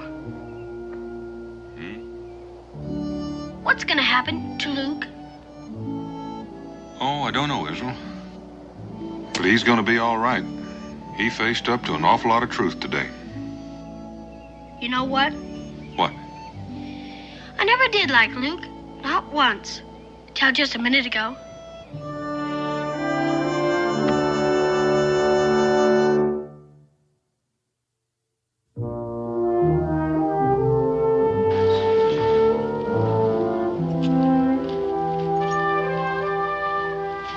Well, it's kind of up to you, Luke. The Mosses are a fine family, and they're willing to adopt you as one of their very own. Well, I don't know what to say, Mr. Boone, after all I done. Especially to you, Ben. Well, it's all over now, eh? We got that bridge built. Well, do you want to live with the Mosses?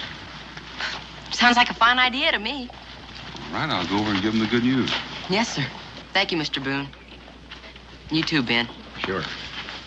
Friend Boone, I'll walk a ways with you. Fine, Ben. You get a long swell on that leg. Oh, hello, Mary. Well, Haven't seen you around in a while. it's not my fault. I've been here. Yeah, I guess you have.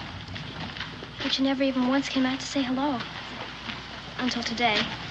Well, I figured maybe you wouldn't want to talk with me.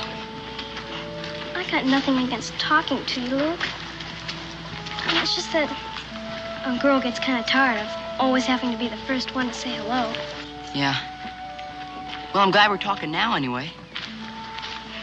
So am I. There's something I've been wanting to tell you. Oh? What's that? Well, it's just that I'm sorry for what I did and what I said at the party. Well, you ought to be.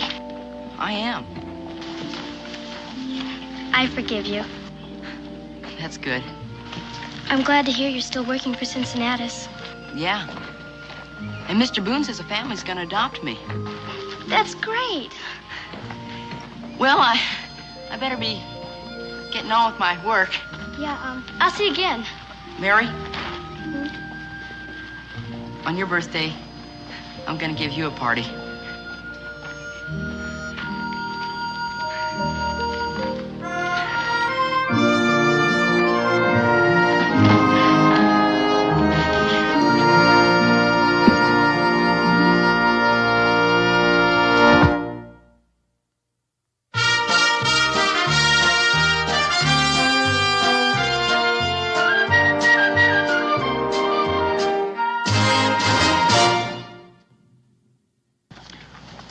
Maybe yesterday.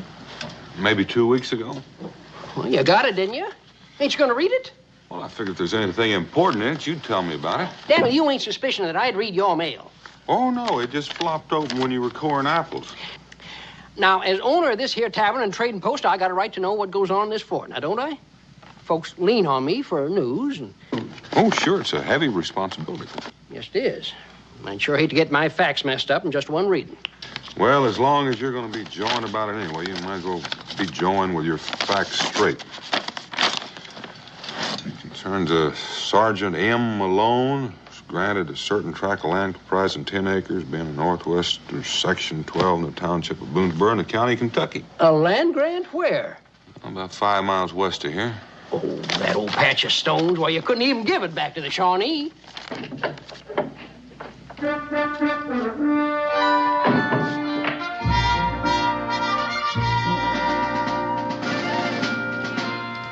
Rum. Rum, I said. You gonna keep a soldier waiting? Yes, ma'am. Sir.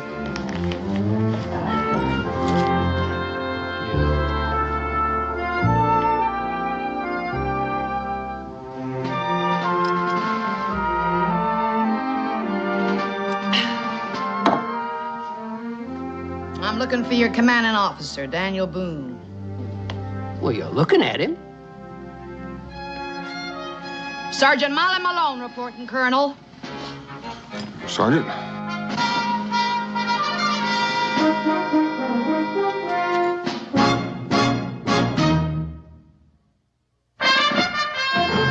Daniel Boone was a man, yes, a big man, with an eye like an eagle and as tall as a mountain was he.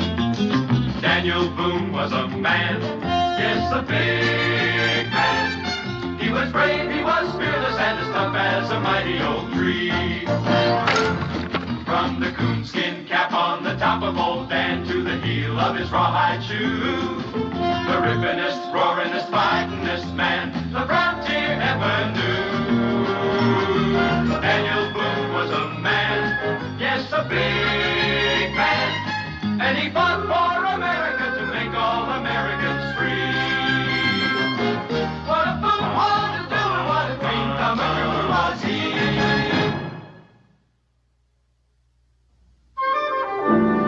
See them chicken scratchings? They crossed out the 50 and made it 10. Everybody else got 50 acres. But Sergeant Molly, 10, just 'cause I'm female. And me the best matros in Weber's artillery. Metros? Cannon, you fool, cannon! Well, we didn't have many of those around here, Sergeant. What'd you use? Spit? I guess we were lucky. If you want to see this land, I'll be glad to take you. But you're not planning on farming it alone. I fought the British, didn't I? Well, let's get to it. I'd like to get Kate settled in. Oh, is Kate your daughter? Now, what would I want with a darn daughter? Kate's my cow. Oh, Miss Malone, Sergeant, I believe you owe me for the rum. The Congress will pay. I'm entitled to my ration. Bitte, bitte, ladies, please. I fixed them all. Don't rush. Just remember which one is yours, huh? I fixed that one easy. Yeah. This here's Kate. Thank you. Hey, Kate. You there? Oh, yes, ladies. I take care of all of you. No rush. Plenty of you there? Emma, you there. Why is it so hard for you to remember my name, huh? Herman Blödel. Maybe she don't hear so good from all that boom, huh? All right, please, what do you want? I have all these customers already. I want my goods. Get up there and hand them down. Yeah, Emma, you there. I ran over 200 miles with that woman. Oh. She has only 2 words for me, you and there. Try to talk with her. Don't smile. Don't say nothing. Only you there. This nichts. You're still a Hessian. I am no Hessian. I am Yankee, same as you. Well, Herman, thank you for bringing Sergeant Malone safely to Boonesboro. Oh, that's all right. Ham? It was me who was on lookout for Injuns. You couldn't tell a rifle ball from birdseed. Takes more than gunpowder and britches before you can be a man. You're lucky I didn't have you notched in my hindsight, Tinker. Let's move, Colonel, before he shows me the whites of his eyes. Any charge for the freight? Good riddance. All right, ladies. Herman the Tinker's here. Hessians never could have bought 'em. Leastways a Tinker who didn't have the gumption to fight against us. What's going on, Katie? Well, you know, Sergeant, I figured he just might have been on our side. Now, I know you fought against the British, but you have to admit you did have a little bit of help. Your land is still quite a ways from here. I can still keep up with the infantry, Colonel, and I took my own pack. Come on, Kate.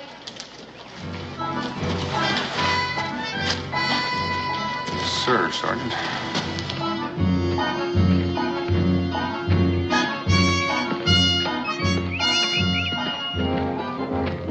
Getting tired, Colonel? Oh, no, I'm just thinking about the cow. Oh, don't you worry none about Kate. How about you, Sergeant? Me? I'm used to marching 20, 25 miles a day, pulling cannon, too.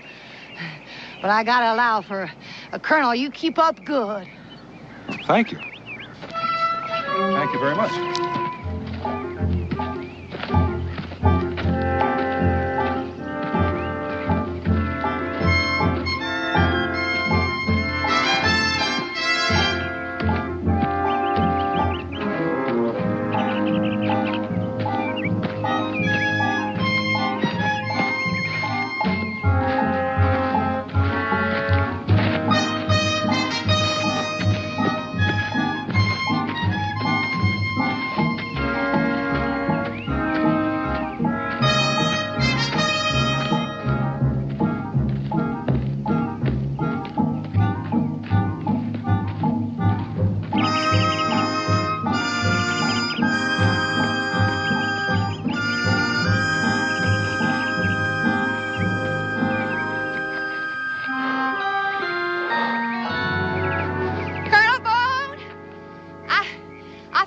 Getting tired.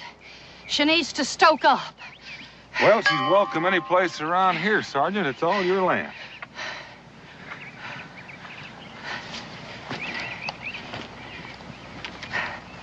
My land? Now, there's a little cabin over that ridge that goes with it. It's gonna take a little mending, but it'll do. My land. Ain't exactly overflowing with milk and honey, is it? Well, there's one sure thing. Won't be raided by Indians. Ain't nothing here they'd want. Well, what is it you want? My rights. Same as any other veteran of the war. Well, tell me, Sergeant. Did you ever do any farming? Farming? You poke a hole in the ground, bury some seed, and you got taters. That's what it is. You trying to tell me I ain't man enough? All I'm trying to tell you is that it's not any lighter farming by yourself than it is soldiering by yourself. Well, I ain't no marigold. All right. I'll admit that you had me wheezing like a bellows tromping all the way over here, and I'll take your word for it that you're the greatest madross that was ever in the Continental Artillery, but tarnation, Sergeant, you haven't got your rank stitched to your hide. We sure could have used you a cowpens, Colonel. I can hear you bellowing, charge! Be a pure pleasure storming the stockade with you, Boone. I mean it. Be a real honor. Well, Sergeant, I'll tell you one thing you can count on. It's customary around here for the settlers that are already here to help the newcomers get settled. They do? You can also count on them inviting you for lodging until you do get settled in. Well, that's real neighborly. Yes, my wife, Rebecca, would be real proud to have you stay with us. Your wife? You hitched up? Well, I'm proud to say. War sure robs a man of his powers of reasoning, don't it?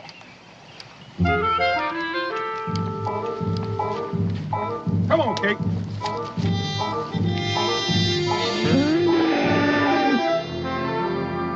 Handle cartridge. Ram down cartridge. Prime. Take aim. Fire! Boom! Right in the front ranks, boy. I tell you, we must have wiped out 50 in one shot. Sure beats a musket. It sure do, boy. Now you try it. All right. Handle cartridge! Ram down cartridge! Prime! Take... Time for bed. Oh, Ma, I was just getting the hang of it. You heard your ma, son. Say goodnight. Night, Pa. Night, Sergeant. Pleasant dreams. You're gonna make a first-class soldier, boy. I am? Yes, sirree. That's the trick. Following orders. Your missus serves a real fine mess, Colonel. Ain't it so good since we ambushed the Redcoat kitchen wagon? I'll have to tell her that. That's a real smart towhead you got there. Thank you. He's near ready for his own musket. Oh, there's plenty of time for that. I figure a boy ain't really grown till he's notched at least a bear in his hindsight. Oh, until he's been scratched by one. Nature's way of reminding you you're on your own. Well, Sergeant, out here, we like to think of ourselves as kind of one big family. Family? The way I see it, having a family is like having an outpost in the middle of nowhere. Gosh, Ma, she must have been in 100 battles. At least. You know, the way she tells it, you can just hear that cannonball whistling. I'm sure glad we had her on our side. She's one of the bravest men I ever met. I'm only scared as women. Huh? Good night, son. Well, sir, after marching 27 miles in snow up to our gizzards, we stumbled on them, drunker than a tribe of Mohawks on sour mash. Daniel, Miss Molly's had a long, hard trip. Don't you think you might be tiring her? Oh, me tired? Me and the Colonel's just been swapping yarns. Well, I ain't half started. I'll fix your bed anyway. Thank you. Well, I could use the rest. You're going to have a hard day tomorrow.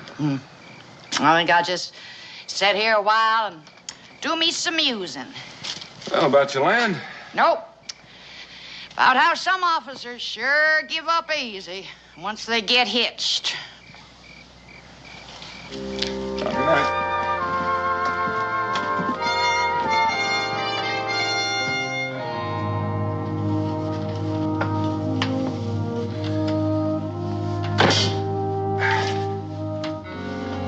What do you think of her? A man or a woman? As a person. She's still fighting the war, Dan. It was a big slice of her life. That is her life. Just looking for somebody to share it with. You know something? She just might snag a husband in Boonesboro. Be a mighty lucky man. Isn't every groom that gets a cannon with his dowry? He's a sharpshooter, too. I'm beginning to think it might have been a heap smarter if I'd taught myself to fire artillery rather than churn butter. Becca, if I didn't know you better, I'd say... I'm not even going to say it. Well, you have to admit you enjoyed reminiscing with her. Well, like a couple of soldiers passing the time. Dan, she may be wearing a uniform, but she's still a woman. Well, Becky, she's going to have a hard enough time as it is without giving her trouble that she hadn't reckoned on. Well, that's what I mean, Dan. How's she going to farm it alone?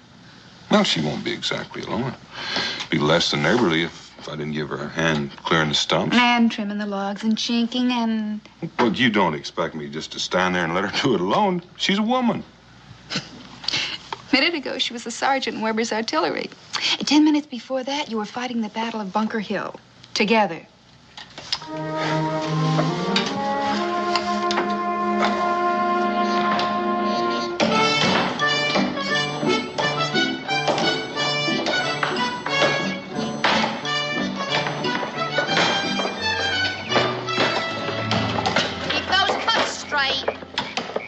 Yes, sir.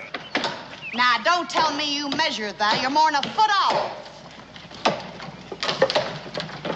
You call that chinking? What's wrong with it? It's plumb full of leaks. That's what's wrong with it. Look, I've been chinking cabins ever since I came to Boonesboro. Maybe you ought to learn a new trade, boy. Sergeant Molly? What do you want, Kate? Bring her over here, son. Come on. Does she look all right to you? Kate? Yes, ma'am. Well, how's she supposed to look? I'm not claiming to be any expert about cows, but she does look a little poorly to me.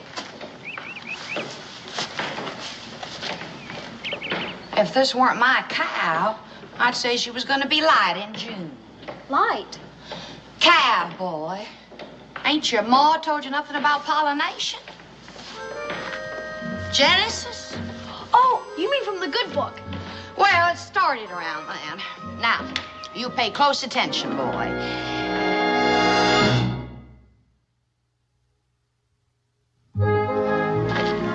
Where you fellas heading? Looks to me like we've got an hour's sunlight left. Sure think of better things to do with it.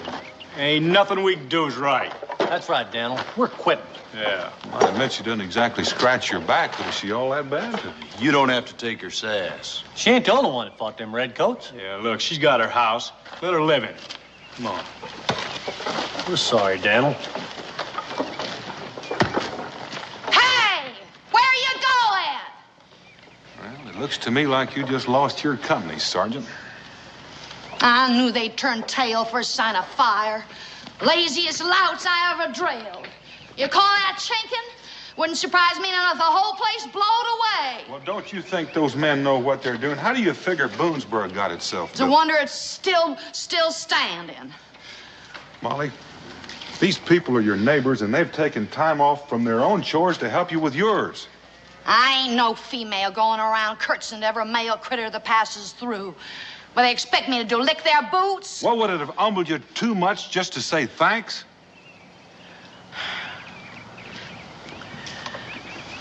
It don't come easy to me, Colonel. Never did. Sometimes it comes near to spilling out, but it catches in my throat and I swallow it. I'm going to try to tell you another way, Molly. All those folks out there, they've got pride.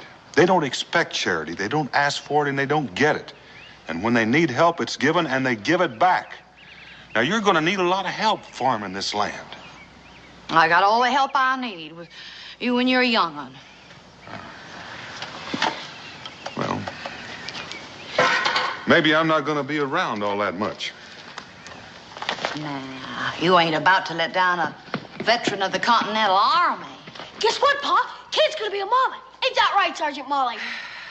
Here's so, boy.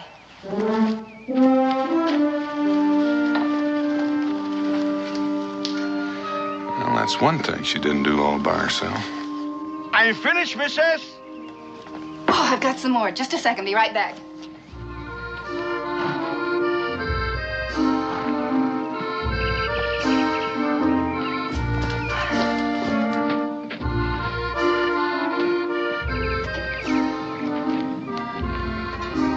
Mr. Bloodell? Hey, Blood. Just call me Herman. Herman. Oh, my, you work so fast. It's not good, my work? Oh, no, it's just I've given you so much to mend. You've done it already. Oh, well, it's no good to stay in one place too long. Sometimes I like it. I don't want to leave. It's good dirt, huh? Smells sweet. Lots of rain, huh? You ask questions like a farmer. Me? My father may be in the old country, but no. I have good nose for dirt, though. I travel from place to place, and I fix the pots. I see the country. Sounds lonely. No, I have Wolfgang. He's a very good listener. I talk and he listens. Sometimes I yodel. And he has, wie sagt man, he has a good ear for music. Mr. Bloedel, have you ever thought of getting married? You what? Why not? Herman loves Kentucky, and he's through tinkering, and Molly's got the farm, and Herman's got the hands. It's a perfect match. Rebecca, this may come as a surprise to you, but they've met, and they can't abide one another. Well, maybe that's exactly what they need. As I recall, Mr. Boone, we met under similar circumstances.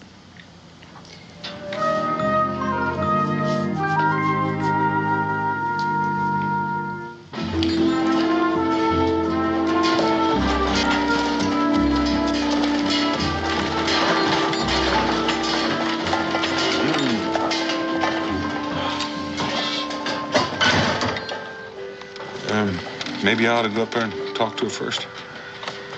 I think it's a waste of time here, Boone. There's no harm trying.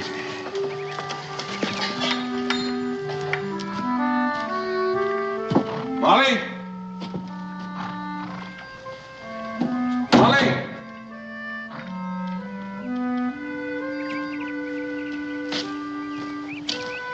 She's not here. Maybe we go, huh?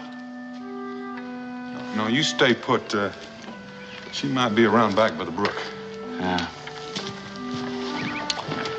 I still think it's a waste of time.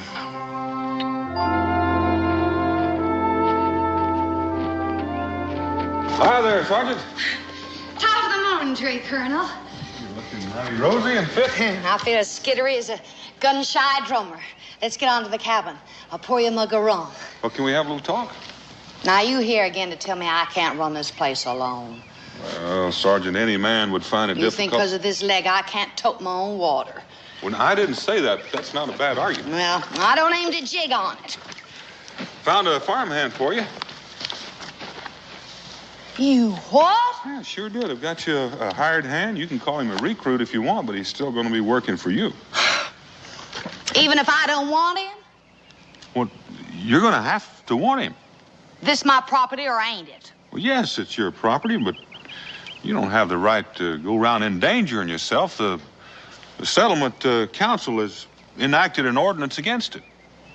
What ordinance you talking about? The safety of every settler is the responsibility of the council. And who's on this here council? I'm it. I figured that.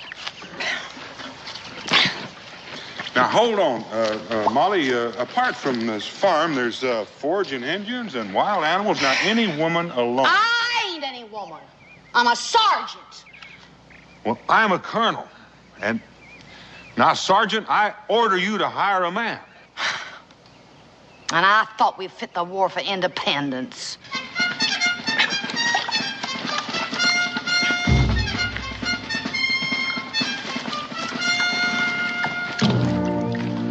What's he doing here? You asking me to hire a Hessian? I told you it was a waste of time here, Boone. Now, you're taking Mr. Bladell. Blödel. He's the only one in the settlement willing to hire on, and we can't spare any men to come out here and protect you. Molly, it's the only choice you've got. What you there willing to work for? Well, now, we can work that out. I do all the work. I clear the trees, I plow the fields, I plant the crops, I even fix your house for you, yes?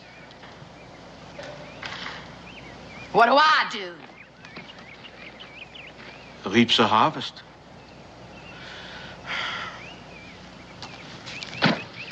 What's that gonna cost me? 1 acre of ground. What?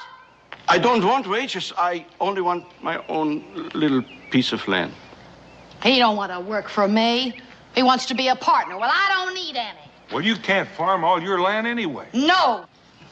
1 acre. You ain't getting choice. I take what you don't want, but I get 1 little piece of land. Now, that's fair, Molly. Can you shoot? Shoot? Use a gun. Kill! I'm sorry, I don't have that skill. So you protecting me or mayhem? And another thing, where's you there stand? Oh, don't worry, I sleep in the wagon. Well, better be awful ways. I don't want that pot and pan jangling bothering Kate. Well, then is it a bargain? You got your bargain.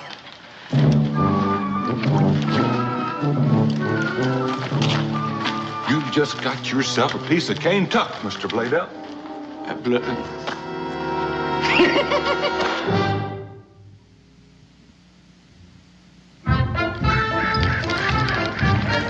Howdy. Oh, Wolfgang. Oh. Well, howdy. My name's Israel Boone. Israel, he who striveth with God, huh? You must be Daniel Boone's son, huh? And you're Herman the Tinker. No more. Now I'm Herman the farmer. I don't see no farm. Oh, don't you remember it took the Lord 6 whole days to make the whole world? I guess he had more to work with. Look, think with your imagination now. Over here, we plant corn, tall, huh? And over here, an orchard with peaches and apples. My mouth is watering already. Mine too. But you know, right now, I settle for just a nice cold drink of water. I'll go fetch it. No. Wolfgang, we're gonna get some water.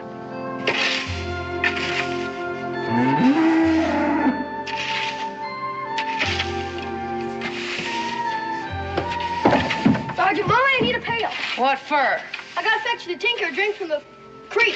The Hessian? I kind of like him.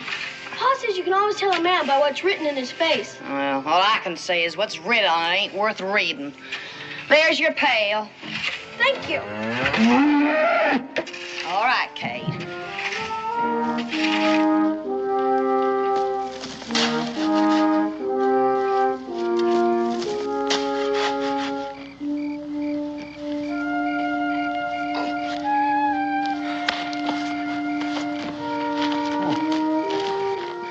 Here, let me. Your leg? You don't have to remind me. I got a Hessian rifle ball and I need to do that.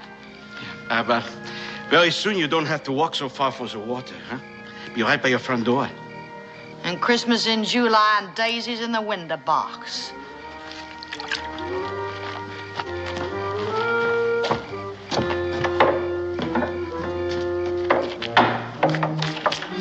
Show her.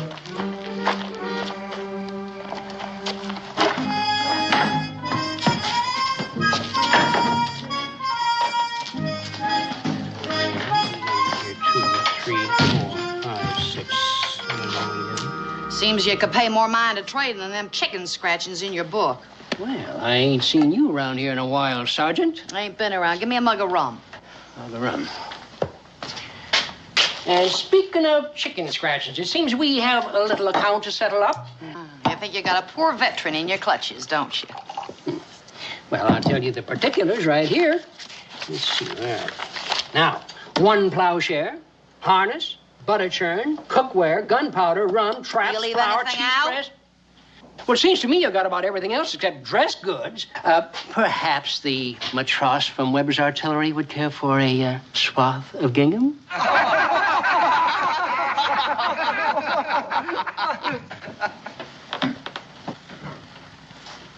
You funning with me, mister? I've got some flour. It's fresh from the mill. Give me a bag. Yes, ma'am. Sir.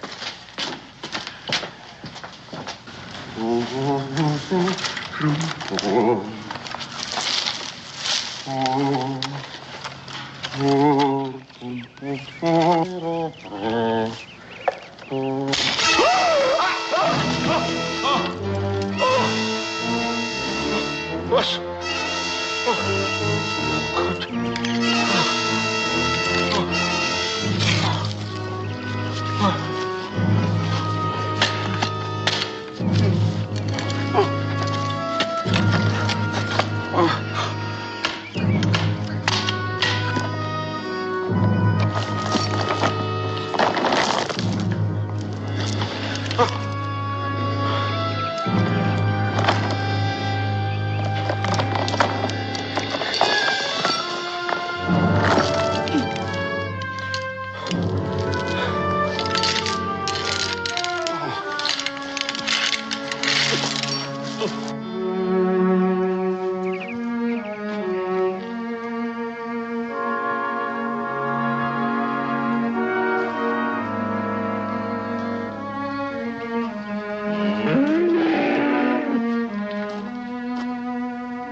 What's the nose? Taper.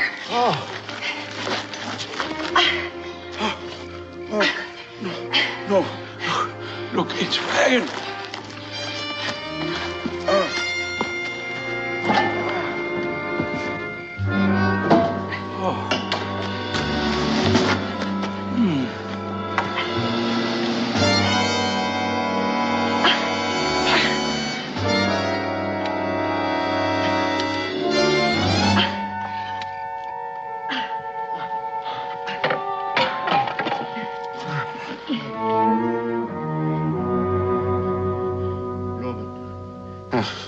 Schöne Blumen. Fräulein. Mein Name ist Judea. Hermann Blödel. Was ist los? Settle down. It's only Kate. Bob.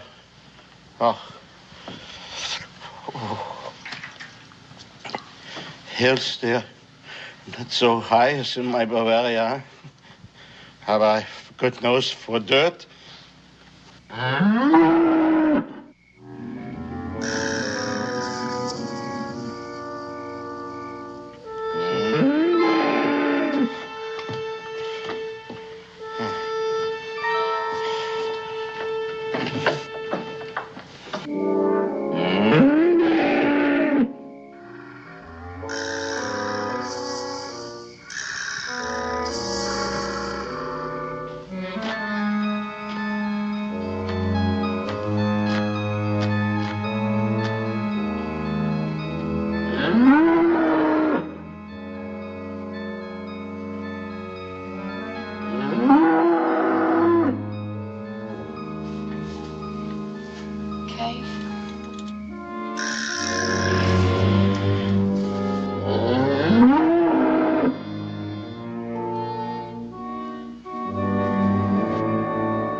This is your cabin?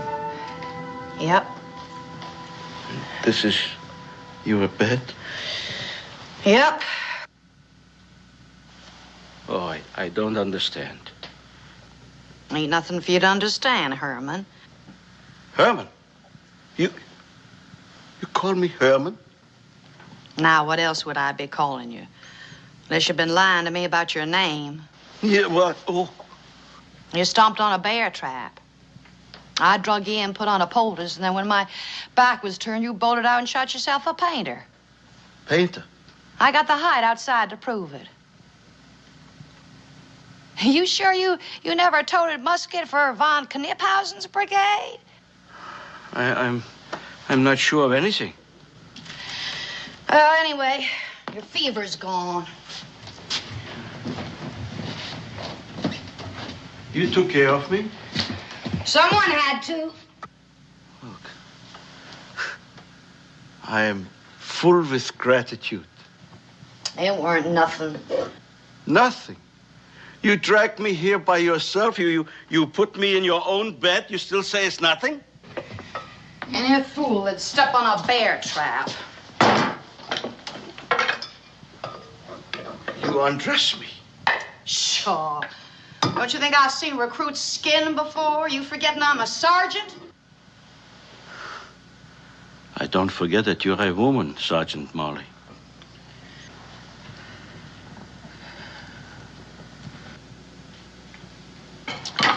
You better get something inside of it. And a good woman. You talk like the fever's still addling your brain. Well, I know what I am speaking. It's not the fever. You gonna eat something or ain't you?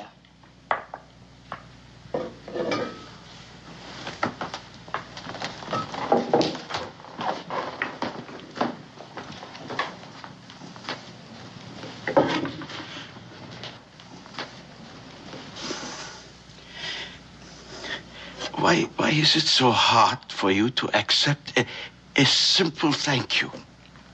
I didn't ask for it. Sometimes a man can give something for nothing. Is that so bad? You gonna eat or ain't you? I've been working here now for a long time. I chop the trees. I plant the crops. I even dig a well. All that time we say nothing to each other, not one word. Just now, you call me Herman. First time. My heart is so full, I cannot speak.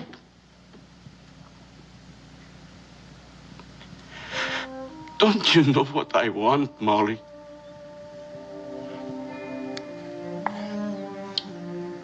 Whatever it is, I can't give it to you, Tinker. Please, try. Finally, you call me by name. It's a good beginning, no?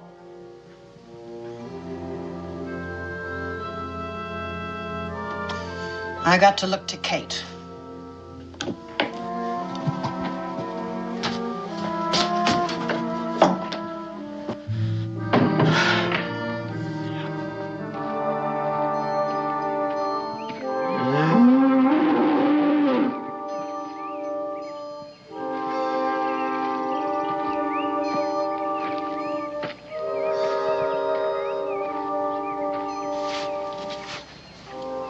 You look as bad as I feel.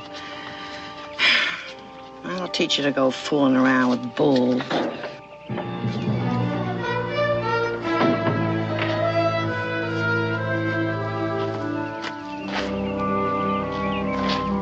Where do you think you're going? I'm fine. You shot that painter clean through the neck. I did. With one shot. Was I not so big a man when I clear and prepare the fields, huh? When I dig the well? Did I have to stand up to a wild animal before you know who is it, Herman Blurden? Hmm?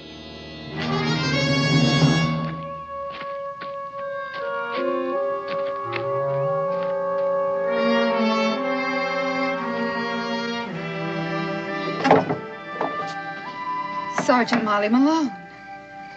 I'm afraid the colonel isn't here. It ain't the colonel I'm calling on. You mind if I come in and talk a while? I'd be pleasured.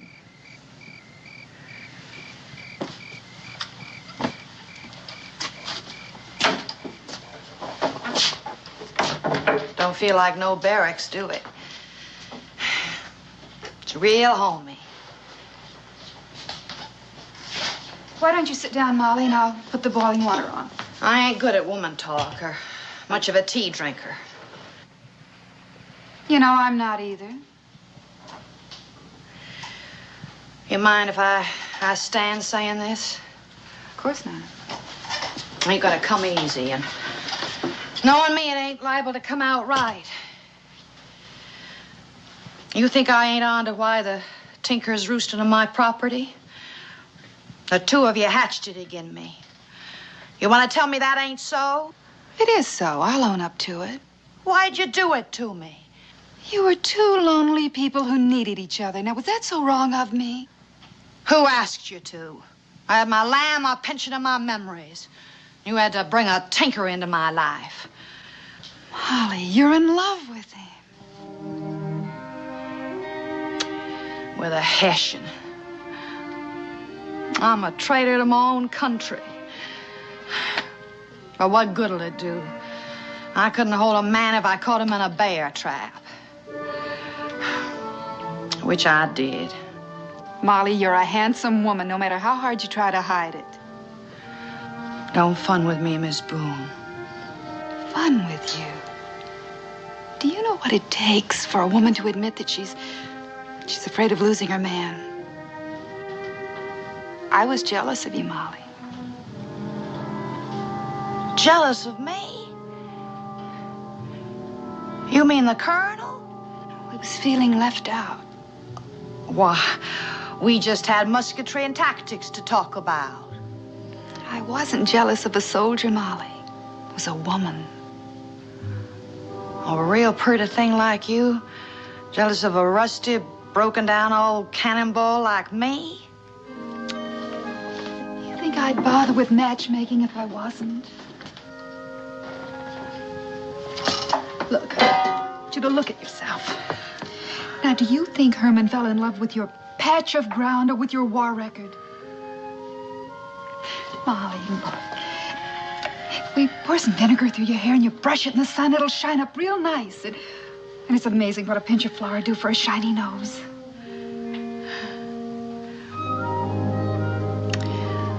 Seems like Cincinnati's selling all the makings of sin right in his own tavern.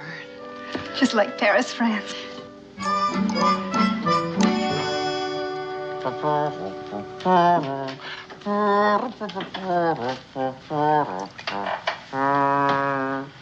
Another jug, please. Sure you haven't had enough? I want to be drunk, and then I will have enough. Appears to me you're there already. Oh, Herr Boone. Would you like to drink with me? No, thanks, Herman. Young Kiddo came to town, came to town, came to town. Young Kiddo came to town riding on a horse. That a Hessian tune you're piping? Hessian? What is the matter with you? You don't recognize it? That's an American tune. Well, the way you're carrying that tune, lad, you're liable to wrench your back.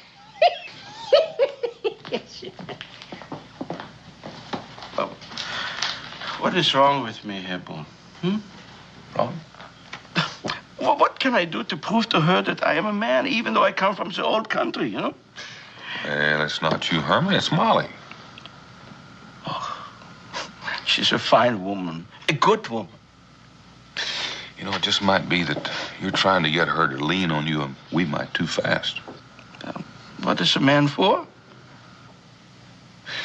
Well, Molly Malone still thinks of herself as a sergeant in the Continental Army. She's just not apt to surrender without a fight. Don't bet. If that's what I have to do to prove to her that I am a man, I fight her.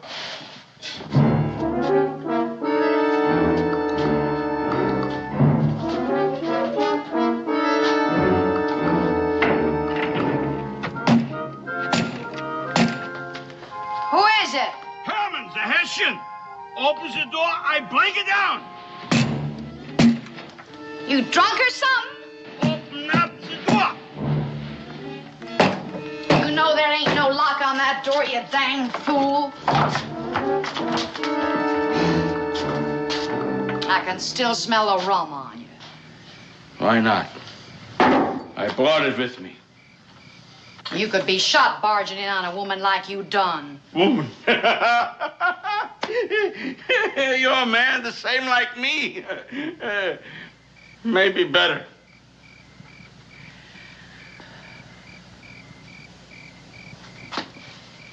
I demand that you give me satisfaction for my honor. We fight a duel. A duel? Muskets at 20 paces. You can't see 20 paces. Then I die. If you think I'm gonna blow your head off. Why not? I'm a Hessian, no? I'm your enemy, ain't I?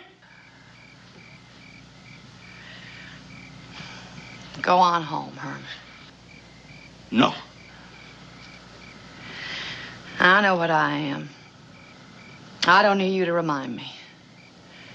Go on home. I don't know what I am. I used to think a man is a man because he plowed a field or he digs a well. But maybe here in Kentucky is different.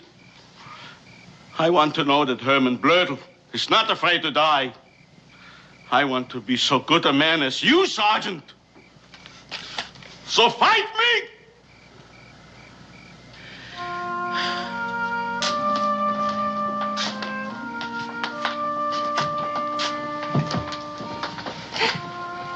You're a better man than me, Herman.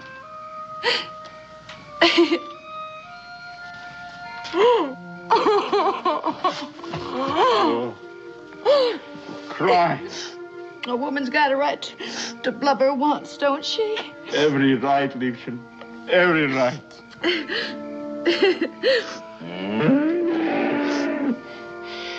That ain't no painter this time. Seems like Kate's about ready to calve. Oh, come, I help you.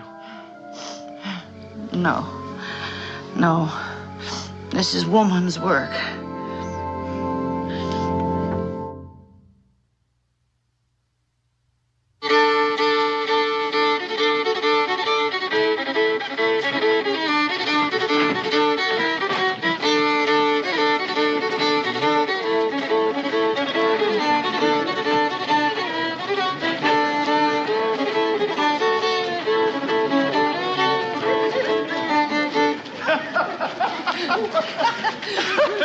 Another one, huh, Molly? With all them guests to feed. Well, You sure made a nice spread of your property, Mrs. Blowdell. Brutal. I had a little help. Yeah, you sure did. Well, I'm going to go over here and have some of this cake. Boone, Mrs. Boone, have you tried any of Molly's cake? Huh? It's delicious. Kuchen. Ja, Kuchen. Und cheese? Und cheese. Oh, Molly, you are the one. Excuse us, please. Huh? We go take care of our guests, huh? You know, it's hard to believe that she was once the greatest Madras in Weber's artillery. And I hear she's even given up rum and tobacco. How did you get her to give up her uniform? I reckon there's a woman behind every soldier, Colonel.